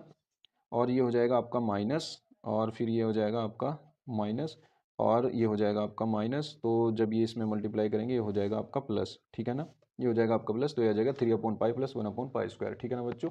ये हो गया आपका क्वेश्चन सॉल्व, ठीक है ना बच्चों। बहुत आसान क्वेश्चन है, और थोड़ा सा बस ये लेंथी भी नहीं कह सकते, बस थोड़ा सा ट्रिकी है, इसको आपको अच्छे से कर लेना है, ठीक है ना। बहुत इंपॉर्टेंट क्वेश्चन है बच्चों। तो चलिए चलते हैं नेक्स्ट क्वेश्चन पर। तो देखिए बच्चों नेक्स्ट क्वेश्चन क्या है आपका 8वें का क। ये क्वेश्चन क्या कह रहा है कि y बराबर x की power x plus cos x की पावर 10x, ठीक है ना बच्चों। इसमें क्या होता है, देखिए लोग लेकर के करना होता है, लेकिन हम डायरेक्ट लोग नहीं ले सकते, क्योंकि यहाँ पे 2 टर्म है।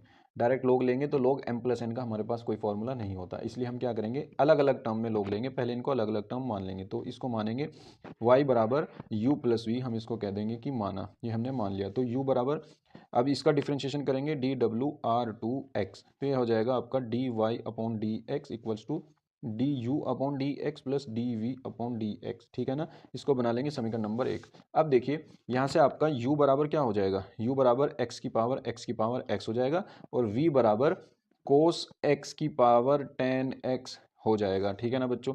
अब देखिए बच्चों, ये वाला जो पार्ट है u बराबर एक्स की पावर x, ये हमने जो है कौन से पेपर में करा रखा है, 324 बी में, 324 बी में करा रखा है, और ये वहां पे छठे का ख क्वेश्चन है, ठीक है ना। इसको आप वहां से कर लीजिए। और ये कोस एक्स की पावर 10x है, ये हमने कहाँ करा रखा है, 324 AY कोड नंबर पेपर में आपको 5वें का गे पार्ट ये मिल जाएगा, ठीक है ना। मैं इनकी लिंक डिस्क्रिप्शन में दे दूंगा, आप वहां से डायरेक्ट इनको देख लीजिएगा। और फिर वहां से करने के बाद जो ये d u upon d x आएगा, d u upon d x क्या आएगा आपके पास, ये d u upon d x आपके पास आ जाएगा एक्स की पावर एक्स इंटू एक्स की power x log x, x की पावर एक्स लॉग एक्स, और 1 प्लस के लॉग एक्स और प्लस के 1 अपॉन एक्स लॉग एक्स, ठीक है ना। ये आपके पास वहाँ से ये आ जाएगा। और जो d v upon d x होगा, ये आ जाएगा आपके पास कोस एक्स की power 10x into -10 square x, बल्कि सेक स्क्वायर एक्स पहले लिखा जाएगा, चलो 10x लिख लेते हैं, -10x 10 square x plus sec square x log cos x, ठीक है ना। ये आपके पास d u upon d x आ जाएगा, ये आपके पास d v upon d x आ जाएगा। वहां से इन पेपर से देख लीजिएगा आप, वहां हमने ये करा रखे हैं। और इन दोनों वैल्यू को उठा करके बस समीकरण 1 में रख दीजिएगा और आपका आंसर आ जाएगा, ठीक है ना। इन दोनों को जोड़ करके यहाँ रख दीजिएगा बस d u upon d x की ये वैल्यू यहाँ पे रख दी, d v upon d x की ये वैल्यू यहाँ पे रख दी, और आपका d y by d x का आंसर आ जाएगा, ठीक है ना बच्चों। और ये क्वेश्चन आपका पूरा हो जाएगा, ठीक है ना बच्चों। उम्मीद करता हूँ आपके क्वेश्चन समझ में आ गया होगा। तो चलते हैं नेक्स्ट क्वेश्चन पर। देखिए 8वें का ख क्वेश्चन क्या कहता है बच्चों, बहुत आसान क्वेश्चन है। ख भी कह रहा है कि सिद्ध कीजिए प्रत्येक अवकलनीय फलन सतत होता है, ये पर में है, ठीक है ना। आपको प्रत्येक अवकलनीय फलन सतत होता है यह दिखाना है, ठीक है ना। तो बच्चों देखिए इसको हम कैसे करेंगे, सबसे पहले हम एक फंक्शन मान लेंगे, ठीक है ना। माना एक फलन आपके पास क्या है, एक फलन एफ एक्स है, ठीक है ना। और वो फलन जो है x बराबर c पर सतत है, ये कोई रियल नंबर में से हमने कोई नंबर उठा लिया, x बराबर c पर सतत है, ठीक है ना। सतत है, सतत नहीं अवकलनीय है, सतत तो हमें प्रूफ करना है, ठीक है ना। ये हमने मान लिया कि ये अवकलनीय है, अवकलनीय है। माना एक फलन एफ एक्स एक्स बराबर सी पर अवकलनीय है, ठीक है ना। तब देखिए अगर कोई फंक्शन एक्स बराबर सी पर अवकलनीय है तो वहां पे कंडीशन क्या होती है, एफ डैश सी बराबर ये होता है कि limit x tending to c f of x minus f of c upon x minus c, ठीक है ना। ये होती है कंडीशन, अगर आपने पढ़ी होगी। अगर नहीं भी पढ़ी तो अब आप याद कर लीजिए कि जो अवकलनीय फंक्शन की डेफिनेशन होती है वही होती है एफ डैश सी, किसी पॉइंट सी पर एफ डैश सी बराबर limit extending to c f of x minus f of c upon x minus c, ठीक है ना। अब देखिए हमें सिद्ध क्या करना है, हमें ये सिद्ध करना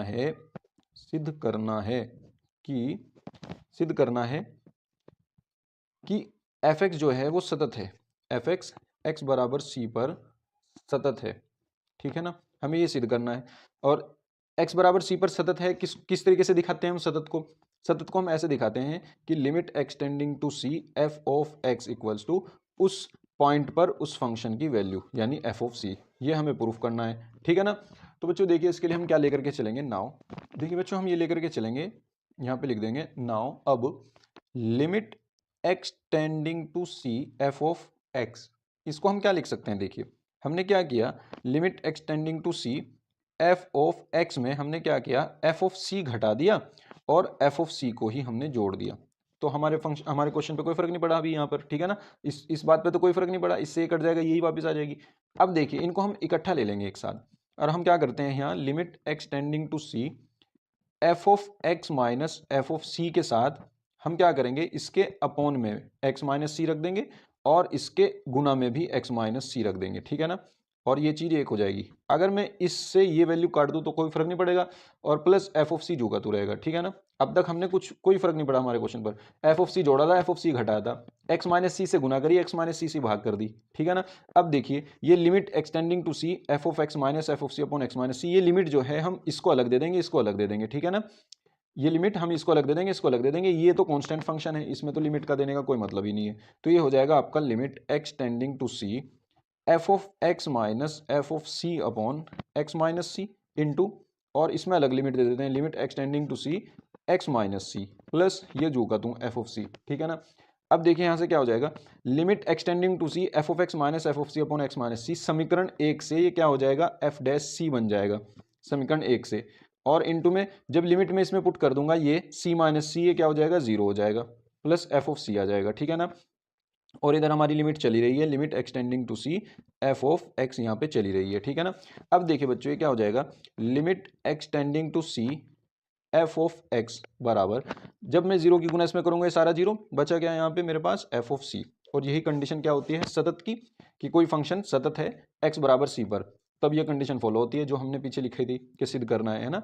अतः अतः एफ एक्स जो है एक्स बराबर सी पर सतत है, ठीक है ना।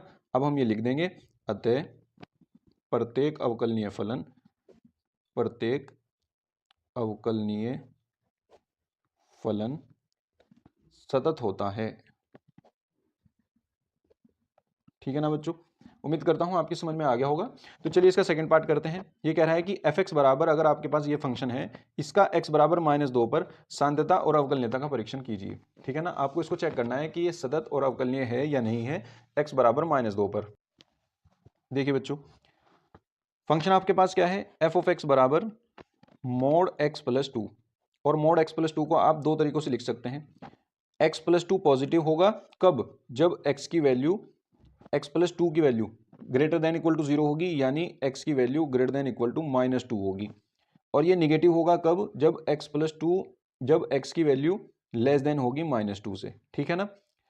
आप इसको पॉजिटिव रखोगे, इसी को पॉजिटिव रख देना, यानी एक्स प्लस 2 ग्रेटर देन, ये रख देना x plus 2 greater than equal to 0, तभी तो ये पॉजिटिव होगा। 2 इधर गया तो ये बच जाएगा।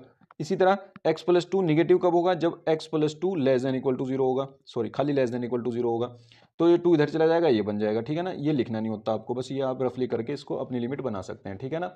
अब देखिए यहाँ से क्या होगा, अब हम इसकी लिमिट चेक करते हैं एक्स बराबर -2 पर, एक्स बराबर -2 पर, तो लेफ्ट हैंड लिमिट क्या होगी, left hand limit L H L, ठीक है ना। ये चेक करते हैं, लेफ्ट हैंड लिमिट हो जाएगी लिमिट एक्सटेंडिंग टू -2 माइनस, यानी उसके लेफ्ट में एफ ऑफ एक्स, हम एच वाला नहीं लगाते, डायरेक्ट करते हैं इसको, ठीक है ना। ये क्या हो जाएगा, लिमिट, लिमिट एक्सटेंडिंग टू -2, अब इसकी लेफ्ट हैंड लिमिट है, यानी x की वैल्यू -2 से छोटी, -2 से छोटी जब है तो फंक्शन हमारा ये है, तो यहाँ पे रख दीजिए आप -x प्लस 2। तो देखिए बच्चों जब हम इसमें लिमिट पुट कर देंगे तो ये क्या हो जाएगा, -2 + 2, ये 0 हो जाएगा ओवरऑल, ठीक है ना। अब राइट हैंड लिमिट निकालते हैं। राइट हैंड लिमिट क्या है आपकी, limit extending to -2 plus f of x, ये जो ऊपर वाला माइनस है ये दर्शा रहा है कि ये लेफ्ट हैंड लिमिट है, और ये जो ऊपर वाला प्लस है ये दर्शा रहा है कि राइट हैंड लिमिट है। -2 पर हम निकाल ही रहे हैं, तो ये हो जाएगा आपका लिमिट एक्सटेंडिंग टू -2, और जब -2 से बड़ी वैल्यू है एक्स की तो फंक्शन हमारे पास ये है। अब इसमें आप क्या करो, बस ये फंक्शन ये रख दो एक्स प्लस 2, ठीक है ना। अब यहाँ जब ये रखोगे लिमिट तो -2 + 2 ये भी 0 आ जाएगी, ठीक है ना। अब फंक्शन की वैल्यू चेक कर लो उसी पॉइंट पे, यानी -2 पर फंक्शन की वैल्यू, जब x बराबर -2 है तो फंक्शन आपका ये है, जब मैं इसमें x बराबर -2 रखूंगा तो यहाँ पे भी -2 रखूंगा, तो -2 + 2 ये भी 0 आ जाएगा, यानी लेफ्ट हैंड लिमिट बराबर राइट हैंड लिमिट और फंक्शन की वैल्यू सब बराबर है, तो इसका मतलब फलन जो है वो x बराबर 2 पर सतत है।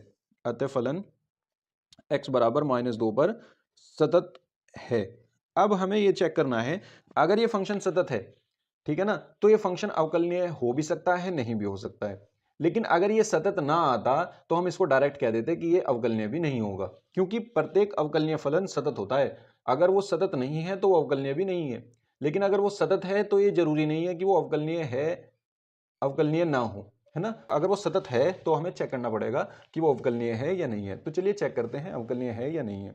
तो देखिए बच्चों x बराबर -2 पर अब अवकलनीयता चेक करेंगे इसकी, x बराबर -2 पर, -2 पर अवकलनीयता के लिए, अवकलनीयता, अवकलनीयता के लिए, ठीक है ना, इसके लिए चेक करेंगे। तो सबसे पहले देखिए हम क्या करेंगे, हम लेफ्ट हैंड डेरिवेटिव निकालते हैं, ठीक है ना। लेफ्ट हैंड डेरिवेटिव ये क्या होता है आपका, लिमिट, लिमिट एक्सटेंडिंग टू, हम डायरेक्ट लिख देते हैं limit extending to 0 f of, f of, अब हमें किस पे निकालना है, -2 पे निकालना है ना, तो -2 माइनस एच, फिर minus f of -2 upon -h, ठीक है ना। तो ये क्या हो जाएगा आपका, एफ ऑफ -2 माइनस एच, मतलब -2 से छोटी वैल्यू, -2 में से कुछ घट रहा है, इसका मतलब x की वैल्यू -2 से छोटी आएगी।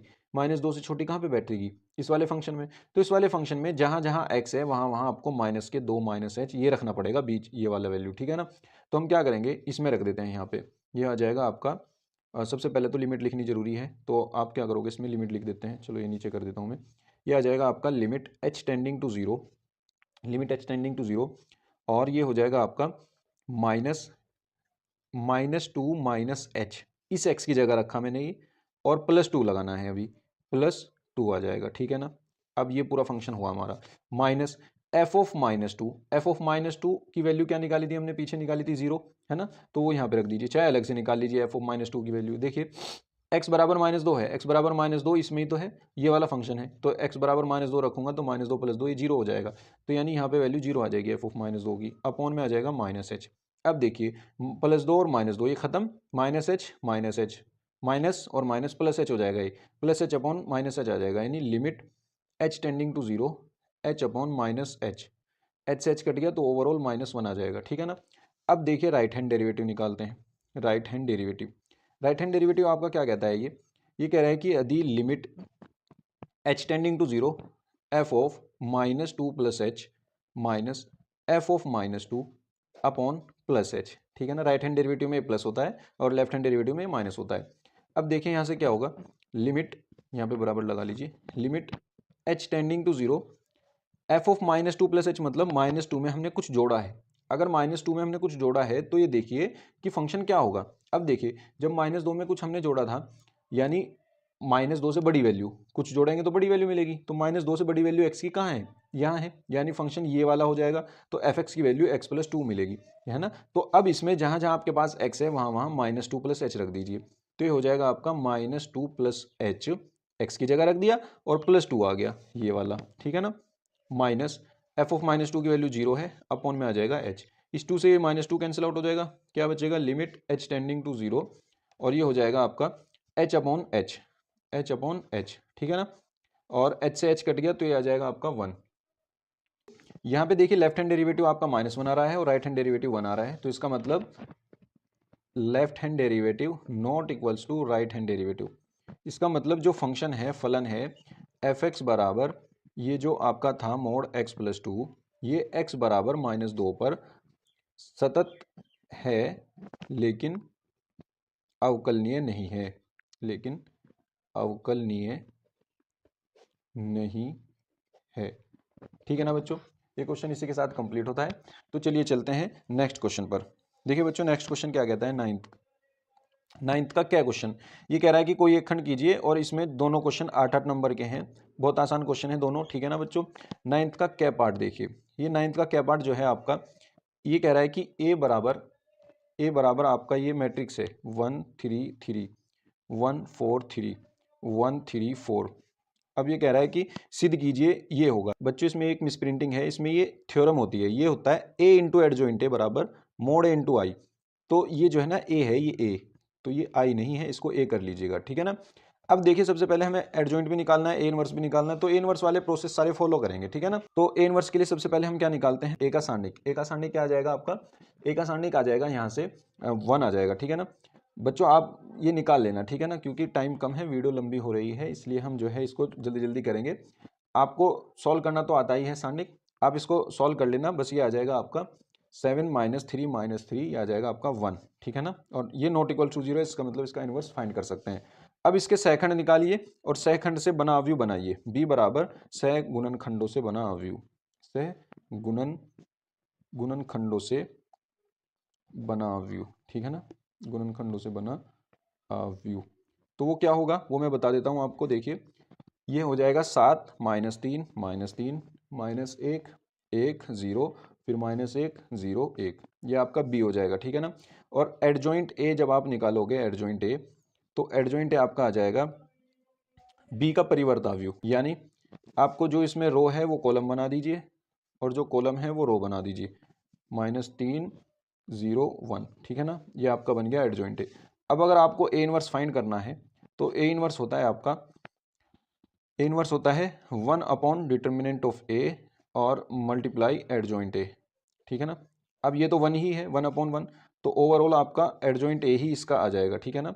यानी आपका ये जो मैट्रिक्स थी 7 - 3 -3 -1 1 0 -1 0 1, यही आपका ए इनवर्स हो जाएगा। एक आंसर तो आपका ये वाला आ गया, ए इनवर्स ज्ञात करने वाला। अब हमें ये प्रूफ करना है, ठीक है ना। अब उसने कहा है ये प्रूफ कीजिए, तो देखिए हम ये प्रूफ करते हैं।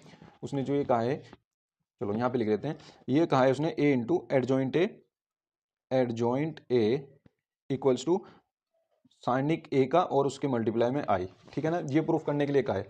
तो देखिए हम एडजॉइंट ए में ए की मल्टीप्लाई करते हैं, हम क्या निकालते हैं, ए इंटू एडजॉइंट ए निकालते हैं, ठीक है ना। क्या आएगा, ए है अपने पास 1 1 1 3 4 3 3 3 4 है ना। इसके साथ हम क्या करते हैं, एडजॉइंट ए की मल्टीप्लाई करते हैं। एडजॉइंट ए क्या था हमारे पास, ये था 7 -3 और -1 1 0 और -1 0 1। जब हम इसकी मल्टीप्लाई करेंगे तो आपके पास क्या आ जाएगा, आपके पास एक मैट्रिक्स पूरी आ जाएगी 1 0 0 0 1 0 0 0 1, ठीक है ना, ये आ गई। और जब आप डिटर्मिनेंट ऑफ ए यानी ए का सारणिक और उसकी गुना आई में करोगे, यानी ए के सारणिक की गुना जब आप आई में करोगे तो क्या आ जाएगा, देखिए जो ए का सारणिक है उसकी वैल्यू आपके पास 1 है इंटू, और आई क्या है आपके पास, आई वही होता है 1 0 0 0 1 0 1 0 0 0 1, ठीक है ना, ये आपके पास आई है। तो देखिए ये दोनों बराबर नहीं है क्या, ठीक है ना, दोनों बराबर हैं, तो इसका मतलब ए इंटू एडजॉइंट ए बराबर मोड ए इंटू आई भी हो गया, ठीक है ना। तो ये बात हो गई आपकी प्रूफ, ठीक है ना बच्चों। उम्मीद करता हूँ आपकी समझ में आया होगा, बहुत आसान पेपर है। और बच्चों अगर आपने अब तक चैनल को सब्सक्राइब नहीं किया है तो चैनल को सब्सक्राइब कर लीजिए, क्योंकि हम 2024 एग्जाम से रिलेटेड बहुत हेल्पफुल वीडियो आपके लिए अपलोड करने वाले हैं।